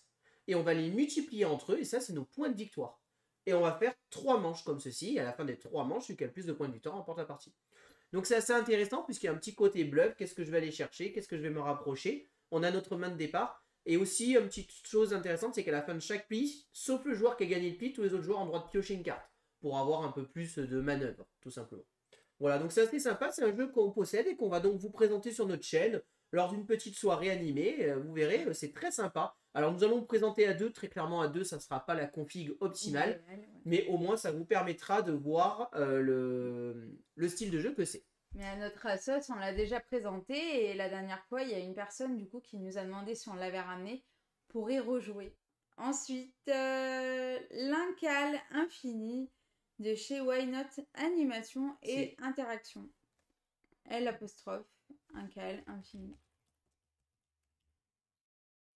L'Incal Infini, donc mécanique de deck building. L'auteur c'est Guillaume Montiage et Manuel Rozoy et l'illustrateur c'est Alejandro Jurdomski Mobis. Désolé pour les. Donc c'est un jeu que j'ai pas travaillé, donc sachez que ça sort, c'est une mécanique de deck building. C'est basé sur la bande dessinée culte The Incal. Pour être honnête, je ne connais pas du tout la bande dessinée. Et donc on va être sur un jeu de deck building a priori, donc voilà. Il sort. Voilà, ça sort. Si vous êtes intéressé, sachez. Ensuite, Andorre, le froid éternel de chez Yellow. Le froid. Donc Andorre, le froid éternel. Donc un nouvel Andorre, c'est un standalone. Donc c'est pas une extension. Qui va reprendre la mécanique de Andorre, hein, qu'on connaît. Sauf que cette fois-ci, ça va se passer dans le froid. Donc ça me fait penser un peu à Game of Thrones, ce côté froid et tout ça. Alors ça n'a sûrement rien à voir avec Game of Thrones, hein, mais voilà, c'est voilà, le froid s'est abattu sur le royaume d'Andorre. Est-ce que c'est un phénomène rare ou naturel, voilà. Et on va retrouver un peu les mêmes mécaniques qu'on connaît, hein. Donc l'auteur c'est Michel Manzel et l'illustrateur aussi Michel Manzer. Et voilà, c'est assez classique, jeu coopératif. Et nous allons devoir gérer pour réussir notre campagne, voilà, comme dans le Andorre de base. Il y a peut-être des nouvelles mécaniques, des nouvelles choses qu'on ne connaît pas qui sont dedans. Voilà, donc pour les fans d'Andorre ou ceux qui veulent continuer à découvrir, sachez que ça arrive. En même temps, s'il est éternel, tu m'étonnes que tu t'endors.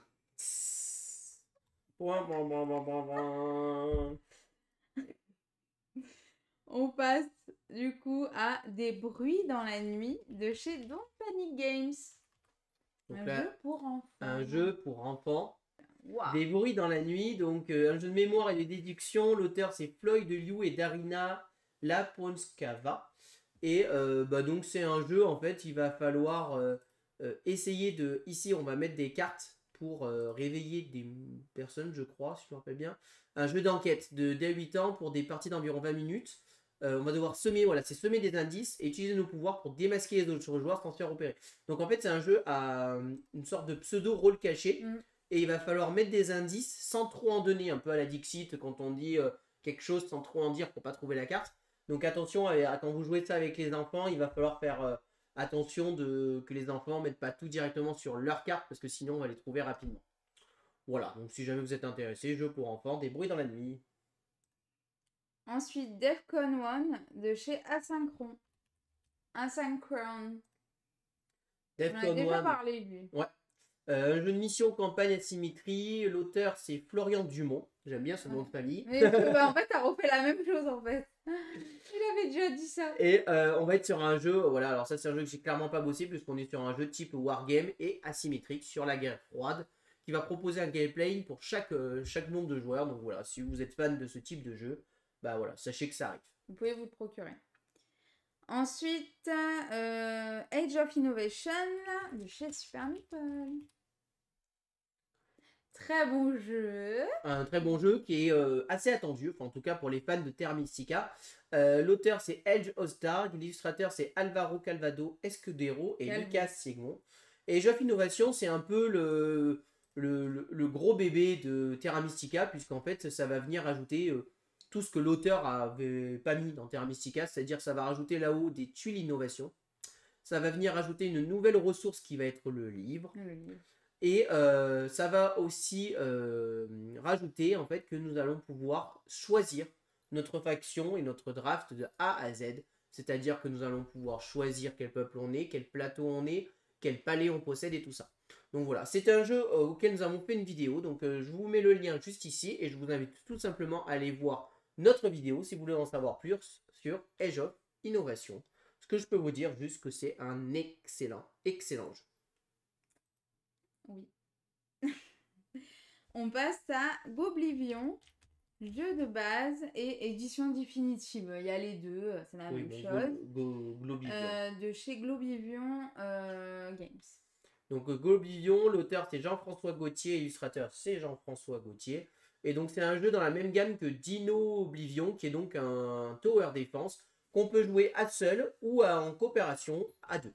Voilà. C'est un jeu que je n'ai pas travaillé, donc je ne peux pas vous en dire beaucoup plus. On passe à A Long History de chez Nostromo Édition. Donc A Long History, le petit bébé de François Bachelard, et l'illustrateur c'est Antonio Menez et Julie Gruet. Et A Long History c'est un jeu de civilisation, mais tout simplement avec des cartes et des dés. Le principe c'est que à notre tour de jeu, le joueur qui est le premier joueur va lancer les dés et va pouvoir utiliser ses ressources pour jouer des cartes qu'il a devant lui. Il va pouvoir construire, développer des technologies et tout ça. Un truc intéressant, c'est qu'il va pouvoir récupérer des cartes adverses. Tout simplement en disant, cette carte je l'aime bien, je te l'échange avec cette carte-là à moi. Et comme ça, cette carte-là, je peux essayer de la construire. Pour pouvoir le faire, évidemment, il va falloir dépenser une ressource, je ne me rappelle plus de tête laquelle c'est. Et ensuite, en fonction de ce qu'on possède, nous allons pouvoir monter ici sur la piste de technologie, la piste des âges, de plus en plus. Nous allons monter de 1 cran à chaque fois. Et la partie s'arrête quand l'un des joueurs arrive tout en haut. À ce moment-là, on fait le décompte des points de victoire et on regarde qui a gagné. Il y a 3 paquets dans le jeu. Le jeu complet veut qu'on joue avec les 3 paquets. C'est-à-dire qu'on fait les 3 civilisations d'affilée. Ou alors, on peut faire une partie courte, jouer une seule manche et jouer qu'un seul paquet. Les 3 paquets que nous avons la préhistoire, nous avons l'Antiquité et nous avons le Moyen-Âge. Voilà. Donc c'est un jeu de civilisation où nous avons fait une partie à Vichy, nous avons beaucoup aimé, nous avons le jeu. Et nous allons vous en parler très prochainement, très probablement pour mi-novembre. Voilà, un peu avant sa sortie, pour vous présenter tout ceci. A Long History. Ensuite, il y a Shipatsu de chez Ori Games. Oh punaise. Alors là, on est vraiment sur un jeu... Ah, c'est le deuxième. Pour être honnête, j'ai honte de parler de ce jeu. Hein. Donc, ça va, apparemment il est rigolo. Shipatsu, donc Shipatsu, voilà, vous voyez un peu le jeu de mots que c'est ce jeu. L'auteur c'est King Cour et l'illustrateur c'est Guillaume. C'est un jeu de cartes sur les toilettes. Je ne peux pas vous le dire autrement, hein. On va jouer une carte de notre main et faire monter la pression. Le but, c'est de pas Se chier dessus. se chier dessus. Voilà, littéralement. Et il faut éviter donc le seuil critique pour éviter de perdre des points. Bon, voilà. Très clairement, ces genres de jeux, nous, c'est next, hein, je vous le dis de suite. C'est vraiment pas notre cam, c'est du jeu d'ambiance. Bon, C'est à voilà. partir de 3 joueurs. C'est un jeu pour jouer entre amis, à une soirée bien arrosée, je pense. On peut s'amuser à ça. Un cadeau à faire à un pote, un enterrement de vie de garçon, quelque chose comme ça, voilà, pour rigoler. Mais voilà, bon, très clairement, ça sera pas sur notre chaîne que vous verrez ça. On passe à la recherche des espèces disparues de chez Ori Games aussi.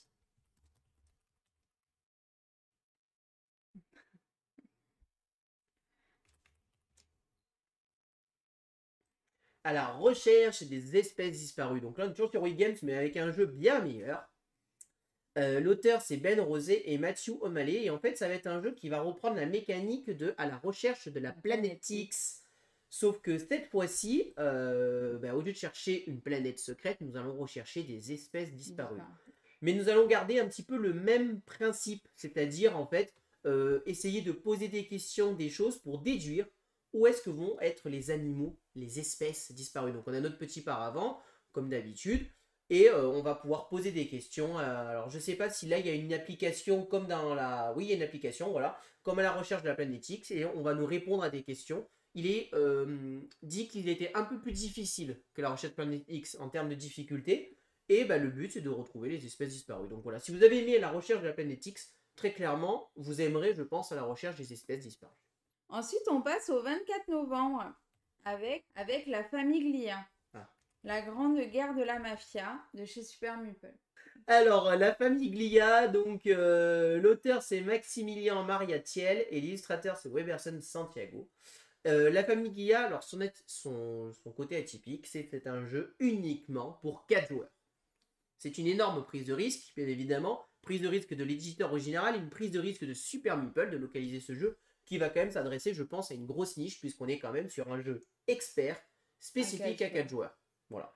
C'est un jeu qui se joue en 2 contre 2.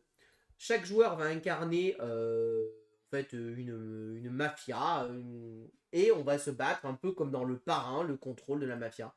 Alors, je ne vais pas rentrer dans les règles, je ne l'ai pas du tout travaillé. Si vous voulez quelque chose, voilà, vous avez ici la vidéo de Pénélope, encore une fois, qui en a fait un live complet et qui vous explique tout. Donc je vous invite tout simplement à aller voir son live et elle vous explique tout. Et c'est, voilà, en tout cas, un jeu expert très attendu et très aimé. Attention, c'est un jeu où l'interaction est hyper présente et c'est très calculatoire. Voilà tout ce que je peux vous dire sur la Famiglia. On passe à Ella et l'éclat de la montagne de chez Yellow. On arrive sur la fin, hein, c'est les derniers, ouais. Il y en a encore quand même. Non, ça va. Ayla et l'éclat de la montagne. Un jeu pour 1 à 3 joueurs. Alors, c'est un jeu plutôt qui se veut solo ou à 3 joueurs, c'est-à-dire que nous allons jouer ensemble, hein, tout simplement. C'est un jeu narratif, voilà. Il est trop mignon. L'auteur, c'est Jeffrey CCH et l'illustrateur, c'est Roxy Day. Et c'est un jeu qui, émotionnellement parlant, apparemment, va vraiment faire vivre une aventure. Attention, ne vous fiez surtout pas à la couverture. C'est pas un jeu pour les enfants. C'est un thème qui va aborder a priori des problèmes de société, des choses hyper particulières qui pourraient choquer très clairement les enfants. Et les enfants pourraient être très déçus, voire même être en pleurer, etc. suivant ce qui se passe. A priori, il se passe des événements, des choses. Je ne connais pas le jeu, je n'y ai pas joué, hein. Mais voilà, des retours que j'ai eus, voilà, il se passe vraiment des twists à la fin qui peuvent, émotionnellement parlant, nous toucher. Voilà. Apparemment, ce jeu peut me plaire. Gaëlou, elle adore les jeux forts en émotion. Donc voilà, je sais que c'est un jeu que Gaëlou va apprécier. Je veux ça pour Noël, alors. Pour faire la mécanique de base, quand même, pour vous expliquer un petit peu le principe du jeu, on va avoir en fait un petit plateau joueur ici. Voilà, ça c'est le jeu quasiment, on a tout le jeu avec ça en fait, hein. Après, il y a évidemment des paquets narration, on voit pas là-haut et tout ça. Mais le principe, c'est qu'à notre tour de jeu, on va piocher une carte. Il y a un événement. On doit résoudre l'événement. On a 2 options, voire 3 options. Et on va nous dire, option A, tu fais ça, option B, tu fais ça. Là, par exemple, option A, c'est tu enlèves une tête de mort et tu gagnes un truc comme ça. L'option B, c'est tu enlèves un truc comme ça et tu gagnes, et tu peux enlever 2 têtes de mort et gagner 2 trucs comme ça. En fonction du résultat, ici, on va nous dire cette carte, elle part dans le futur ou elle part pour toujours. C'est-à-dire que l'événement a eu lieu, on ne reviendra pas. Ce qui veut dire que cet événement-là, il va revenir plus tard. Donc c'est un événement qui se passait, en fait, thématiquement, nous allons vivre des journées d'un petit lapin qui s'appelle Ayla et qui va vivre une aventure particulière. Et notre mission à chaque scénario, c'est d'obtenir des ressources et des choses à la fin de la partie, tout simplement. Nous allons avoir ici, voilà, ici des conditions qui vont être placées sur le plateau. Et on va nous dire, voilà, dans l'objectif, il y a une carte qui va nous dire, l'objectif, il faut que vous ayez tant de ressources comme ça, tant de ressources comme ça. On va pouvoir perdre des cœurs, potentiellement, si on se fait attaquer, si on subit des choses et tout ça. Et en fait, mécaniquement, c'est vraiment hyper simple. Si je pioche une carte, je résous. Suivante, je pioche une carte, je résous. Suivant. Mais évidemment, c'est narratif, on vit une aventure. Et il y a des cartes, on sait qu'elles vont revenir, donc il faut se rappeler qu'elles vont revenir, que cette carte, on va pouvoir s'en servir pour gagner telle ressource, etc. Il y a quand même de la stratégie, ce n'est pas un jeu tout bête, je retourne et j'ai fait. Et voilà. Et c'est un jeu qui se joue en différents chapitres. Évidemment, une fois qu'on a fini les 5 chapitres et qu'on connaît un peu l'histoire, même s'il y a plusieurs arcs narratifs, Ouais, c'est bon, un jeu à jouer une fois. voilà, la rejouabilité, comme toujours dans ce genre de jeu, n'est pas forcément, je pense, le meilleur. Voilà, je pense que c'est un jeu qu'on va potentiellement se procurer, ou on verra pour le Papa Noël ou quoi. Parce que moi, c'est un jeu que j'ai envie de jouer aussi. Je pense que c'est typiquement un jeu, si vous voulez vivre quelque chose de fort et de particulier, allez-y. Donc voilà ce que je peux vous dire sur Ayla et l'éclat de la montagne.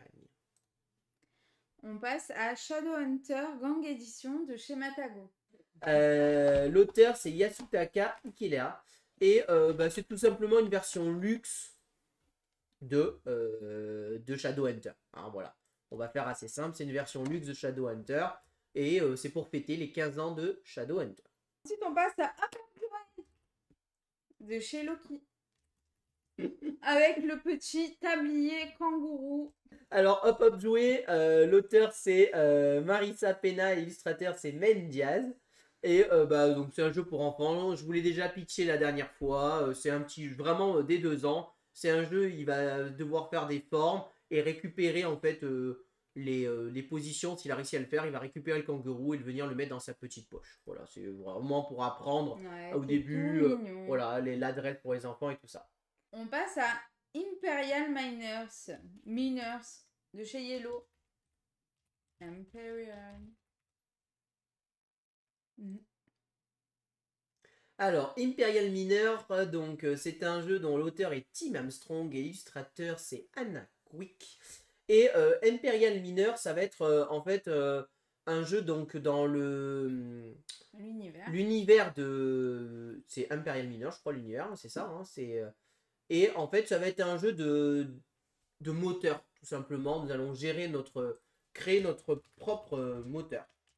Donc voilà, nous allons ici en fait créer notre moteur grâce à ici notre piste. On a une piste de technologie, une piste de diplomatie et une piste d'alchimie. Et avec ces pistes-là, nous allons gagner des bonus, tout simplement. Et nous allons jouer des cartes. Et avec notre moteur, nous allons monter de plus en plus en puissance. Voilà. Alors, je ne vais pas rentrer trop dans les détails, puisqu'en fait, c'est un jeu que j'ai pas bossé, donc je voudrais vraiment pas vous dire de bêtises. Mais voilà ce que je peux vous dire sur Imperial Miner. Alors, on passe à Black Rose Renaissance de chez Intrap. Donc Black Rose Renaissance, la boîte de base. Ouais. Okay. Donc c'est tout simplement la suite de Black Rose, hein, donc je vais pas rentrer dans les détails. Si vous connaissez Black Rose, c'est un gros jeu de deck building mission campagne. L'auteur c'est Andrea Coletti, Diego Francesca et Marco Montareno. Et illustrateur, c'est Simone De Paolis, Angelica Dariomi, Christian Casada, Giovanni Pirota et Vincenzo Pratico. Et j'espère que tous les jeux ne sont pas comme ça. Donc voilà, je ne suis pas rentré dans les détails sur ce genre de jeu. On est sur un gros jeu. Si vous connaissiez Black Rose et que ça vous intéresse, voilà, il y a la suite qui sort dans 25 ans plus tard, ça se passe. Ensuite, on passe à Age of Galaxy de chez Pixie Games. Alors, Edge of Galaxy, donc qui est un peu dans la lignée de Edge of Civilization. Alors, c'est pas le même jeu, mais c'est dans la même gamme de jeux. L'auteur, c'est Jeffrey CCH. Illustrateur, c'est Samuel Horwitz et Roxy Days. Et dans Age of Galaxy, c'est une sorte de... Bah, encore une fois, en ce moment, c'est un peu à la mode, je trouve, une mini 4X, hein, en fait. C'est un mini 4X sur lequel nous allons devoir nous battre pour des planètes, développer, enfin, explorer les ressources sur les planètes, et nous allons les exploiter, découvrir les planètes, et aussi, tout simplement, s'améliorer, en fait, améliorer nos petits trucs, voilà. Donc c'est encore une fois une petite boîte gavée de matériel, assez jolie.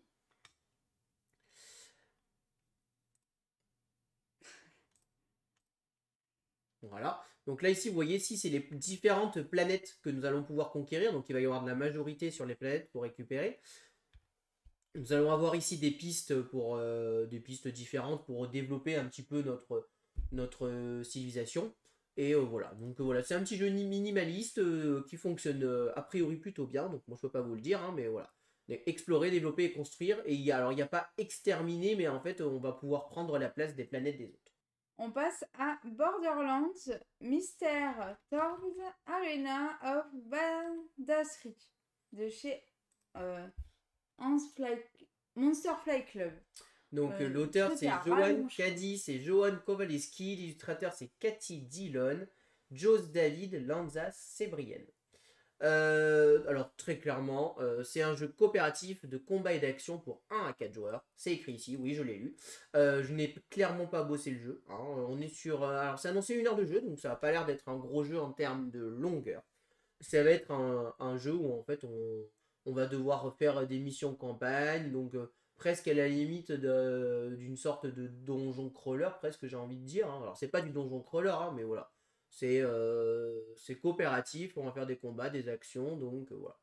Bon, c'est un peu des jeux, un peu des Ameritrash, ça s'appelle ça, voilà, c'est pas trop ma cam de jeu, moi ça, mais voilà. Au cas où, si ça vous intéresse, ça arrive. On passe à Maple Valley, de chez Kidstable BG. Non, il y a qu'un P. Maple Valley, un jeu de... Donc, bah voilà, c'est écrit... On dirait Créature Confort. Bah, voilà. c'est dans la même gamme que Créature Confort. Voilà. L'auteur, c'est Roberta Taylor et l'illustrateur, c'est Shoana Steteney. Ça va être un jeu de gestion de main et de collection. Donc, Maple Valley, c'est un jeu qui est issu aussi d'un Kickstarter au départ. Et je suis sûr que c'est pour le Meepleverse, ça, cette fois-ci. C'est comme Everdell là, c'est les mêmes trucs qu'Everdell là, c'est pour toi. Si t'es toujours là le Meepleverse, je suis sûr que c'est pour toi ça. T'arrêtes de charrier ses pouces. Bon, qui aime bien châtie bien, hein, on va dire. J'ai cherché des choses, mais je trouve pas d'image pour machin. Mais en fait, le principe, c'est qu'on va collectionner des marchandises et essayer d'aider tout simplement des amis et tout ça à côté. Donc, pendant que les adultes mettent le village en forme, les animaux de la forêt, les plus jeunes, dans chaque tanière, sont envoyés à se précipiter. Donc, on est un peu comme dans un jeu à créature confort, c'est-à-dire tout mignon, tout sympa. Personnellement, créature confort, moi, par exemple, je m'y étais intéressé. Et la mécanique, j'avais trouvé ça hyper redondant. Alors le jeu était super beau, je trouve que c'est bien édité, c'était super mignon, hyper joli. Mais la mécanique de Créature Confort, je trouve ça vraiment hyper répétitif, inintéressant. Enfin voilà, j'avais vraiment pas été fan de Créature Confort. Du coup, je surveille celui-là, j'attends de voir ce que ça vaut. Est-ce que c'est mieux que Créature Confort ou pas, ou est-ce qu'on est dans la même gamme? On verra. Voilà ce que je peux vous dire sur Maple Valley. Ensuite, on passe à un nouveau carte Aventura, les 3 mousquetaires, de chez Blam. Donc, une nouvelle carte Aventura qui arrive. Donc, bah, nous, avec Gaëlou, on les a tous fait quasiment, les cartes Aventura. Donc, tous. Ouais, on les a tous fait. Sauf les Odyssées. Donc, bah, je pense qu'on le fera, hein, puisqu'on aime bien les cartes Aventura. L'auteur Thomas Dupont et Pierre Budy, illustrateur Guillaume Bernon et Jeanne Landard. Et donc, bah, toujours pareil, hein, on va vivre une aventure cette fois-ci dans le thème des 3 mousquetaires. On passe à Terre d'Arles, de chez Super Meeple.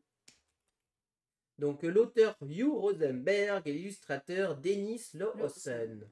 Terre d'Arles est donc c'est en fait une réédition du jeu de base Terre d'Arles. Donc je vous invite à aller voir tous ceux qui en ont parlé avant. Terre d'Arles, c'est un jeu que nous avons eu la chance de l'avoir et on vous en parlera prochainement quand on aura le temps d'y jouer. C'est pas la priorité pour être honnête du moment, on a plein de choses à présenter. Mais voilà, ça sort fin novembre, bah, sûrement fin novembre, si on peut, on essaiera de vous en parler. C'est un jeu qui est pour 1 à 2 joueurs, donc les joueurs solo, n'hésitez pas à y aller. Attention, on est sur un pur jeu à l'allemande, hein. C'est-à-dire Agricola, voilà, on est sur ce type-là, hein. Règles à l'allemande, iconographie à l'allemande, et thème assez plaqué, et je pose des cubes et des jetons partout pour gagner des points. Voilà. Au cas où, voilà, ça marche très bien, c'est hyper bien calibré, c'est très fluide, mais il faut savoir qu'on est sur du jeu à l'allemande, on n'est pas immergé dans le thème, et voilà. Et donc voilà, il le recite là d'ailleurs dans des styles à l'Agricola ou à la Boulard d'Odin. Donc si vous êtes intéressé et un petit peu patient, on vous en parle fin novembre de ce jeu. Voilà ce que je peux vous dire de Terre d'Arles. Ensuite, il y a les jeux solo, le livre jeux solo, c'est les veilleurs et les âmes seules. Voilà. Voilà, donc on a deux styles de jeu. Donc, comme tu as dit, les âmes seules et les veilleurs. Je vais aller sur les veilleurs parce que ça m'attire. Et donc, c'est un jeu solo, hein, évidemment, puisque c'est un livre-jeu solo. L'auteur, c'est Gualchin Schmeingelroger. Désolé si je prononce mal. Et Guillaume Tavernier. Donc, bah, en fait, on va être sur un livre-aventure, hein, tout simplement. Un petit peu novateur, puisqu'a priori, on va sortir les choses et tout ça. Donc, ils disent que c'est un concept novateur qui va nous plonger dans l'univers du continent d'Ostério. Découvrez une aventure en solitaire avec un système de donjons interactifs et une aventure à partager en amis en mode jeu de rôle. Donc voilà, donc on est à la limite a priori du jeu de rôle et du livre. Bon, un peu d'un livre dont on est le héros, mais un peu revisité a priori, puisque ça a l'air d'être quand même bien différent, puisqu'il a l'air d'avoir un peu de matos, des tuiles, des choses comme ça. Bah, je pense que si vous êtes joueur solo et tout, moi, enfin moi, c'est le genre de jeu, je pense que c'est le genre de jeu que je pourrais aimer jouer tout seul, tranquillement, voilà. En plus, bah là, le thème me parle énormément, moi, un peu le thème donjon et tout Ah ça, ouais, ouais, donc c'est sûr. voilà, ça donne envie. Après, ils disent qu'on peut jouer entre amis, donc peut-être que c'est un jeu on peut poser sur une table et on y joue à deux avec Gaëlou ou quoi. À voir, parce qu'il parle d'un livre, mais en fait, le livre, il est juste là. Donc peut-être qu'on va vivre une aventure et tout ça. Donc ça a l'air assez intéressant. C'est qui fait ça? C'est D Architecture Art. D'accord. Ouais, ouais, ça, je sais pas le prononcer. Et alors, du coup, Désolée. on va regarder quand même l'autre sur un C'est petit- les âmes seules. les âmes seules. Donc comme ça, vous avez le deuxième, qui est, La lui, cette couve est fois-ci. super belle aussi. Et voilà, ils disent qu'on est à la mi-chemin entre le livre-jeu et le jeu de société. C'est vraiment un mélange des deux, a priori, hein. Alors, on voit encore une fois qu'il y a quand même pas mal de matos et il va se passer des choses, hein. Alors, je sais pas si on va écrire dessus et tout, du coup, niveau rejouabilité ou prêter ou revendre. Ils annoncent 360 minutes de jeu. Mon Dieu. 360 minutes de jeu, ça veut dire qu'on est sur 6 heures de jeu, hein. Bah ouais. Donc, on va pas le faire en une fois, hein, je pense. Donc voilà. Donc bah, je pense que bah voilà, n'hésitez pas, les joueurs solo et tout ça, ça a l'air. Bah, je pense que ça peut être d'un bon moment. Et alors clairement, on le fait en plusieurs parties. On passe au 30 novembre avec Enquête Express, Panique à Dino Park de chez Blam.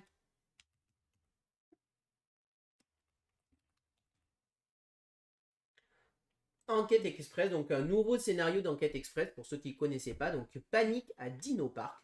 Donc bah un Pour peu, 6,90. ça fait penser un peu à Jurassic Park, hein, très clairement Panique à Dino Park. Dès 10 ans, donc vous pouvez jouer avec la famille et tout ça. Donc c'est le même principe hein, d'Enquête Express. Donc l'auteur c'est Antonin Bocara et Pierre Buissy et illustrateur c'est Elliot Trouté. Moi j'avoue que le thème me fait envie d'y jouer, très clairement.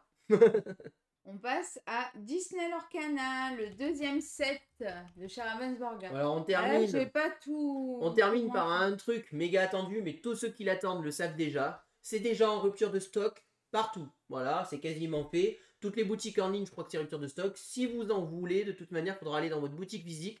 Et peut-être même que là, il n'y en a plus si vous n'avez pas réservé. Donc en vrai, ça sort, mais est-ce que vraiment ça sort? J'ai envie de dire, il y en a déjà plus. Mais voilà, au cas où, c'est... Non, là, c'est le premier ouais, chapitre. là c'est le premier chapitre, excusez-moi, mais... Deuxième. Deuxième voilà. booster. Voilà, deuxième chapitre, donc même principe, 6 cartes communes, 3 cartes machin, Et une du rare, coup, il y a voilà. qui là? Bah alors là, on a la reine de cœur, on a, c'est dans C'est. Mulan. Non, pas du tout. Raya. Raya, oui, tu as raison, Raya et la bête. Ouais. Et la bête, donc bah, plein de nouvelles cartes, plein de choses. Donc bah voilà, si vous êtes fan de l'Orcana, je pense que vous avez tous déjà réservé votre display. En tout cas, sachez qu'il sort donc bah, les boosters. Il sort aussi Un nouveau... hop là, on va les faire comme ça vous verrez plus simple. Ouais, mais du coup, c'est pas bon là. Ah. Le deuxième, il est en bas. Donc là, ici, vous avez les boosters, donc là, le display. Vous avez ici le trésor des illuminateurs.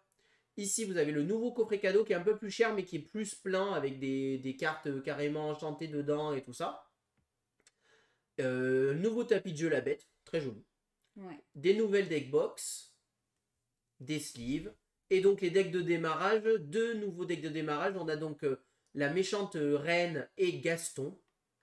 Et le deuxième, c'est Merlin et Tania. Voilà. Donc voilà, si jamais... Tania, c'est la princesse et la grenouille, non? Ouais. Donc si jamais ça vous intéresse, peut-être que je pense que les decks de démarrage Ouais, sont c'est disponibles. Voilà, on peut encore en précommander par exemple pour les decks de démarrage. Si jamais vous voulez commencer à du Lorcana, vous pouvez prendre ces decks de démarrage, c'est très largement suffisant pour y jouer. Après évidemment, si vous voulez faire du compétitif ou de la collection, c'est autre chose et bon courage.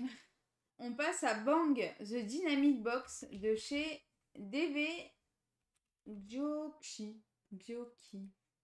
Voilà. Bang the Dynamic Box. Alors la Bang, je pensais que c'était fini, mais ça recontinue Ouais, ça encore. Donc Bang the Dynamic Box, cette fois-ci, c'est en gros une énorme boîte qui comprend les 8 extensions de base de Bang. Pour ceux qui connaissent Bang, c'est quand même un des jeux mythiques. Moi, personnellement, Bang fait partie des premiers jeux de société auxquels j'ai joué, on va dire moderne. Moderne. C'est très sympa. Alors, ça a toujours ce défaut du côté élimination qui est un peu... Voilà, j'ai un peu du mal avec les jeux élimination maintenant parce que si on se fait éliminer rapidement dans la partie, ben, on se tourne les pouces et on attend que la partie se termine. Et sur Bang, si on joue à beaucoup, ça peut être long des fois. Hein. Ça peut être long, donc voilà. Ou alors, faut lancer une autre partie d'un autre jeu à côté en même temps. Donc voilà, mais au cas où, si ça vous intéresse, vous avez toutes les extensions, donc compris dans cette big box de Bang pour quand même 92 €. Mais voilà. On passe à Kintsugi de chez Paladis Games. Ah, ça sort... Ouais. Kintsugi. C'est Kintsu. Donc Kitsungi, c'est un jeu sur l'art japonais des céramiques. Donc c'est un jeu de draft et de collection. Donc ce jeu, nous l'avons. Donc nous avons la version anglaise du jeu que Paladis Games nous a généreusement offert. C'est un tout petit jeu en fait où mécaniquement nous allons collectionner des porcelaises japonaises. Et de temps à autre, elles vont se casser par une mécanique en fait de cartes qui va rester sur la rivière. Les cartes qui vont rester sur la rivière, ça va casser, tout simplement. S'il reste un vase dans la rivière, ben, tous les vases des joueurs cassent. À ce moment-là, on va les retourner et on va pouvoir les réparer en dépensant de l'argent. Et en fait, ben, l'art du Kinzuki, c'est qu'en fait, on réparait ces poteries, mais avec de l'or, tout simplement. Du coup, elles valaient encore plus de valeur réparée. C'était encore surtout valeur financière, oui. Encore plus de valeur réparée que au départ l'objet intact. Par exemple, ici on a l'exemple d'un vase qui a été réparé avec de l'or. Et en fait, chaque carte, après comme un jeu classique de collection, va marquer des points. Les vases, si on en possède un, deux ou trois, on va marquer des points. Les bols vont s'associer avec les plateaux. Les tasses de café vont s'associer avec... non, c'est les tasses de café qui s'associent avec la coupelle. Enfin, voilà. Plein de choses comme ça. On vous en dit pas plus. On vous le présentera sur notre chaîne aussi fin novembre, début décembre, ce jeu-là. Donc vous verrez, c'est vraiment un petit jeu malin. C'est très rapide, c'est frénétique. Si vous aimez les petits jeux de collection, bah, je pense que ça fera votre bonheur. Kintsugi. On passe à courant novembre. C'est du gâteau de chez Lucky Duck Games. Non. C'est du gâteau. Donc c'est du gâteau, on vous en avait parlé lors des sorties de Vichy. Alors c'est courant novembre, donc à mon avis, je vais pas trop vous en parler. À mon avis, ça sort pour décembre, parce que j'ai pas vu Lucky Games en parler. Donc à mon avis, on est plus sur décembre, voire même plus loin. Donc je vais pas trop vous en parler, parce que ça sert à rien que je perde du temps à vous parler d'un jeu qui à mon avis ne sortira pas en novembre. L'auteur c'est Johnny Pack et Yoma Antomanio Zax. Et l'illustrateur c'est James Churchy Yoma. Mais en gros, pour faire simple, on est un peu... Il y a une mécanique un peu qui fait penser à Splendor pour le départ. Et ben, le principe, c'est de faire des pâtisseries. Par contre, le matos, c'est vraiment fou. Si on peut juste voir, ici, là, on a le plateau, il est totalement en 3D. Alors, ouais. C'est du plastique. Faut aimer le plastique, hein. Mais c'est du plastique totalement en 3D. Nous allons venir mettre nos tuiles, nos ressources. Et nous allons fabriquer des pâtisseries. Le but, c'est de fabriquer des gâteaux. Et tout est hyper thématique. Nous allons le cuire, nous allons préparer, le cuire, le C'est laisser dans assez un four sympa, assez ouais. sympa. Enfin, le matos et tout donnait vraiment très, très, très envie. Et vraiment, c'est un jeu qui, je pense, va bien marcher et très agréable. Et en plus, le prix est vraiment pas cher par rapport au Par rapport à tout ce matos, qu'il y a, à tout quoi. ce qu'il y a dedans. Ensuite, c'est 1920 Méliès de chez Ori Games. Donc 1902 Méliès, donc un nouveau jeu dans la gamme des 1900 donc d'Ori Games. Donc l'auteur c'est Elo Pugatas et Ferran Ranayens, illustrateur c'est Pedro Soto. Alors tous les jeux qui sont courants, je ne les ai pas bossés parce qu'en général c'est des jeux qui sortent plutôt pour décembre. Si jamais ça sort, bah désolé, c'est des jeux que vous aurez pas trop parlé. Mais voilà, donc c'est un petit jeu de gestion d'ouvriers. Tokaido, 10e anniversaire, Fanforge. Ouais, je vais pas avoir besoin de le présenter en fait. Donc un nouveau Tokaido, donc si vous aimez Tokaido, bah, il y a Tokaido 10e anniversaire qui arrive. Pas de grande nouveauté, c'est-à-dire bah, l'auteur toujours Antoine Bozza et l'illustrateur toujours Nayad.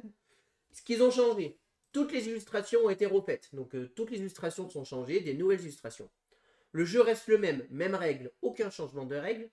Ce qui change, c'est le prix. Hein. Normalement, vous pouvez comparer. Là, on est à 26,90 € alors que l'ancien jeu était à 35 €. Voilà, donc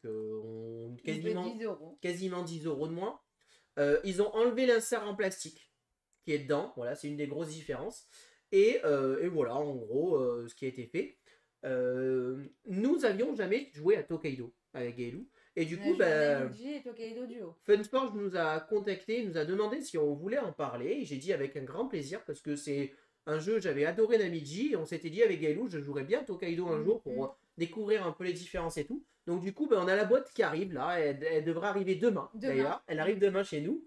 Et du coup, on va vous le présenter. Donc, on vous présentera Tokaido. Donc, pour ceux qui connaissent Tokaido, il n'y aura pas de nouveauté en termes de règles et tout ça. Mais par contre, ça sera l'occasion de voir les nouvelles illustrations et tout ça. Et pour nous, ça sera l'occasion de découvrir un classique, on va dire, du jeu de société maintenant. Et donc, voilà. Donc, voilà ce que je peux vous dire sur Tokaido. Alors, on passe à Survivez jusqu'à l'aube de chez Flyos Games. Et c'est le dernier jeu courant novembre. Après, on passe aux extensions. Donc Survivez jusqu'à l'aube, c'est donc un jeu de coopération de survie de gestion de main. L'auteur c'est Thomas Flippini et Gary Paitre. Et illustrateur c'est Ben Bochot et Elsa Lamy. Donc c'est un jeu que je n'ai pas bossé. Donc si ça vous intéresse, sachez que ça sort. A priori un jeu de survie dans un monde post-apocalyptique avec des zombies. Donc si vous aimez les zombies, Philippe de Tapis Moquette, c'est une regarde. Sont partout et vous avez été choisi pour sauver le monde. Vous êtes à l'aube et c'est un jeu coopératif. Nous allons incarner 6 anti-héros. Ensuite, donc là, les extensions. Alors, les extensions, comme d'habitude, on vous dit juste que ça sort. Je ne les ai pas bossées. Hein. Vous le savez, on perd pas de temps sur les extensions, mais par principe, on vous dit ce qui sort et ce qui arrive si jamais vous êtes intéressé par les extensions. Donc, le 3 novembre, One Card Dungeon. Le retour de M-Goffin de chez Matabu. Donc un nouveau scénario pour One Card Dungeon, donc le retour de M-Goffin.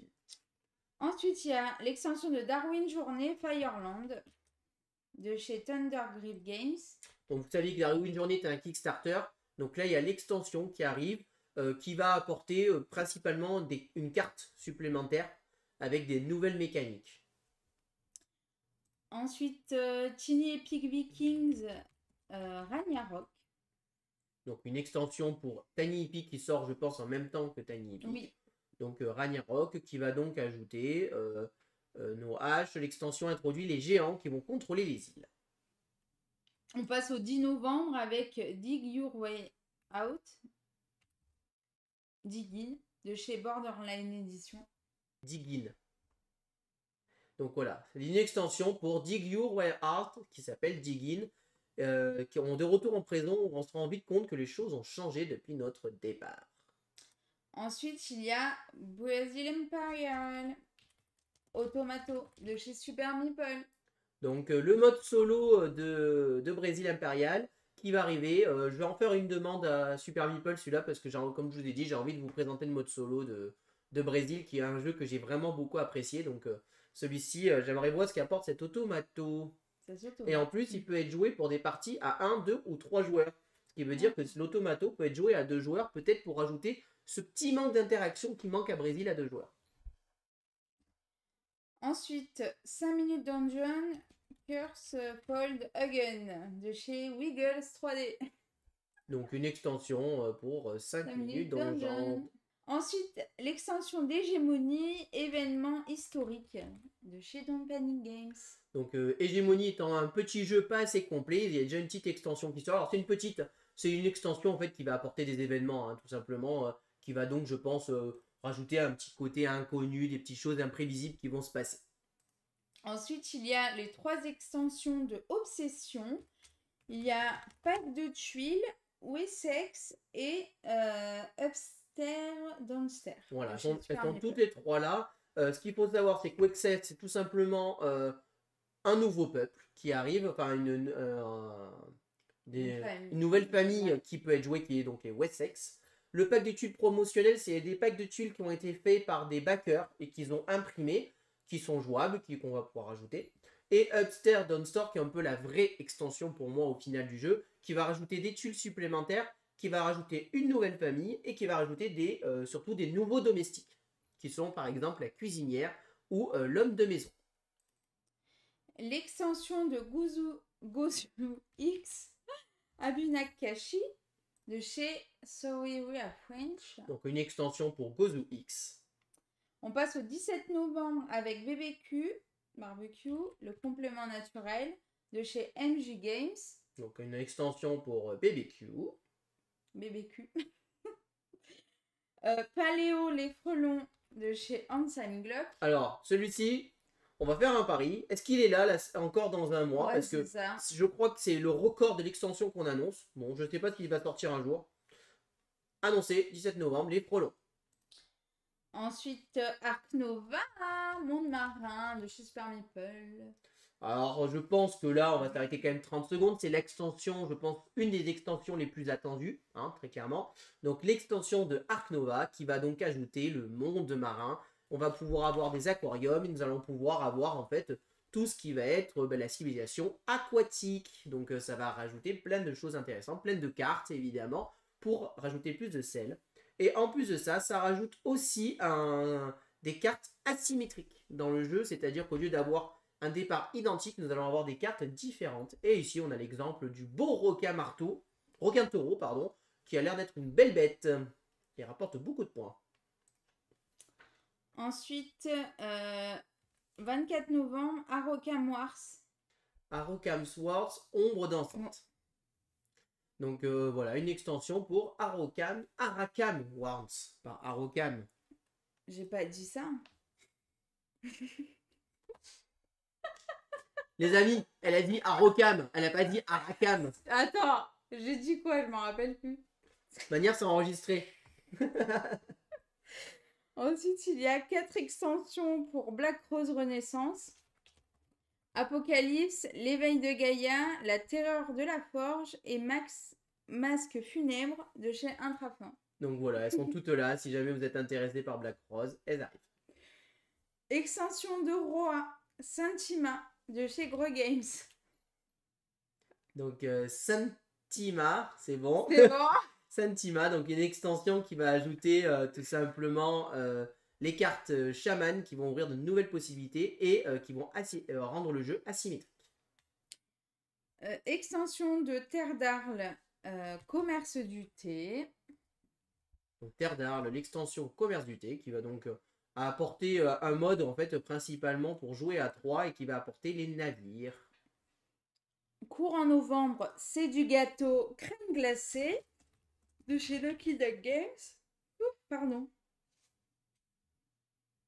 Donc c'est du gâteau crème glacée, donc ça apporte la fabrication des crèmes glacées. J'ai oublié un petit truc. Le 3 novembre, l'extension Boon Lake Artefact Super Meeple. Parce qu'en fait, il s'était trompé, Ludum, sur la date de sortie. Donc Boon Lake, donc une extension qui arrive courant novembre. Donc, mais Super Meeple a dit le 3. Donc voilà. Ensuite, Cascadia, paysage de chez Lucky Dog Games. Donc peut-être une autre extension pas mal attendue, puisque Cascadia était quand même un jeu qui a bien marché. Donc une extension pour Cascadia qui va ajouter donc les paysages. Et dernier jeu, survivez jusqu'à l'aube. Histoire plus mode de chez Flyos Games. Donc voilà, survivez jusqu'à l'aube qui rajoute donc tout simplement des scénarios nouveaux. Et donc, nous avons Fini. J'espère que cette vidéo vous a plu. Si vous avez aimé, n'hésitez pas à vous abonner à la chaîne, à aimer la vidéo, à commenter la vidéo. Et puis on vous dit à très bientôt pour de prochaines vidéos. Merci beaucoup, à bientôt, au revoir. Au revoir et n'hésitez pas à nous rejoindre sur les réseaux sociaux.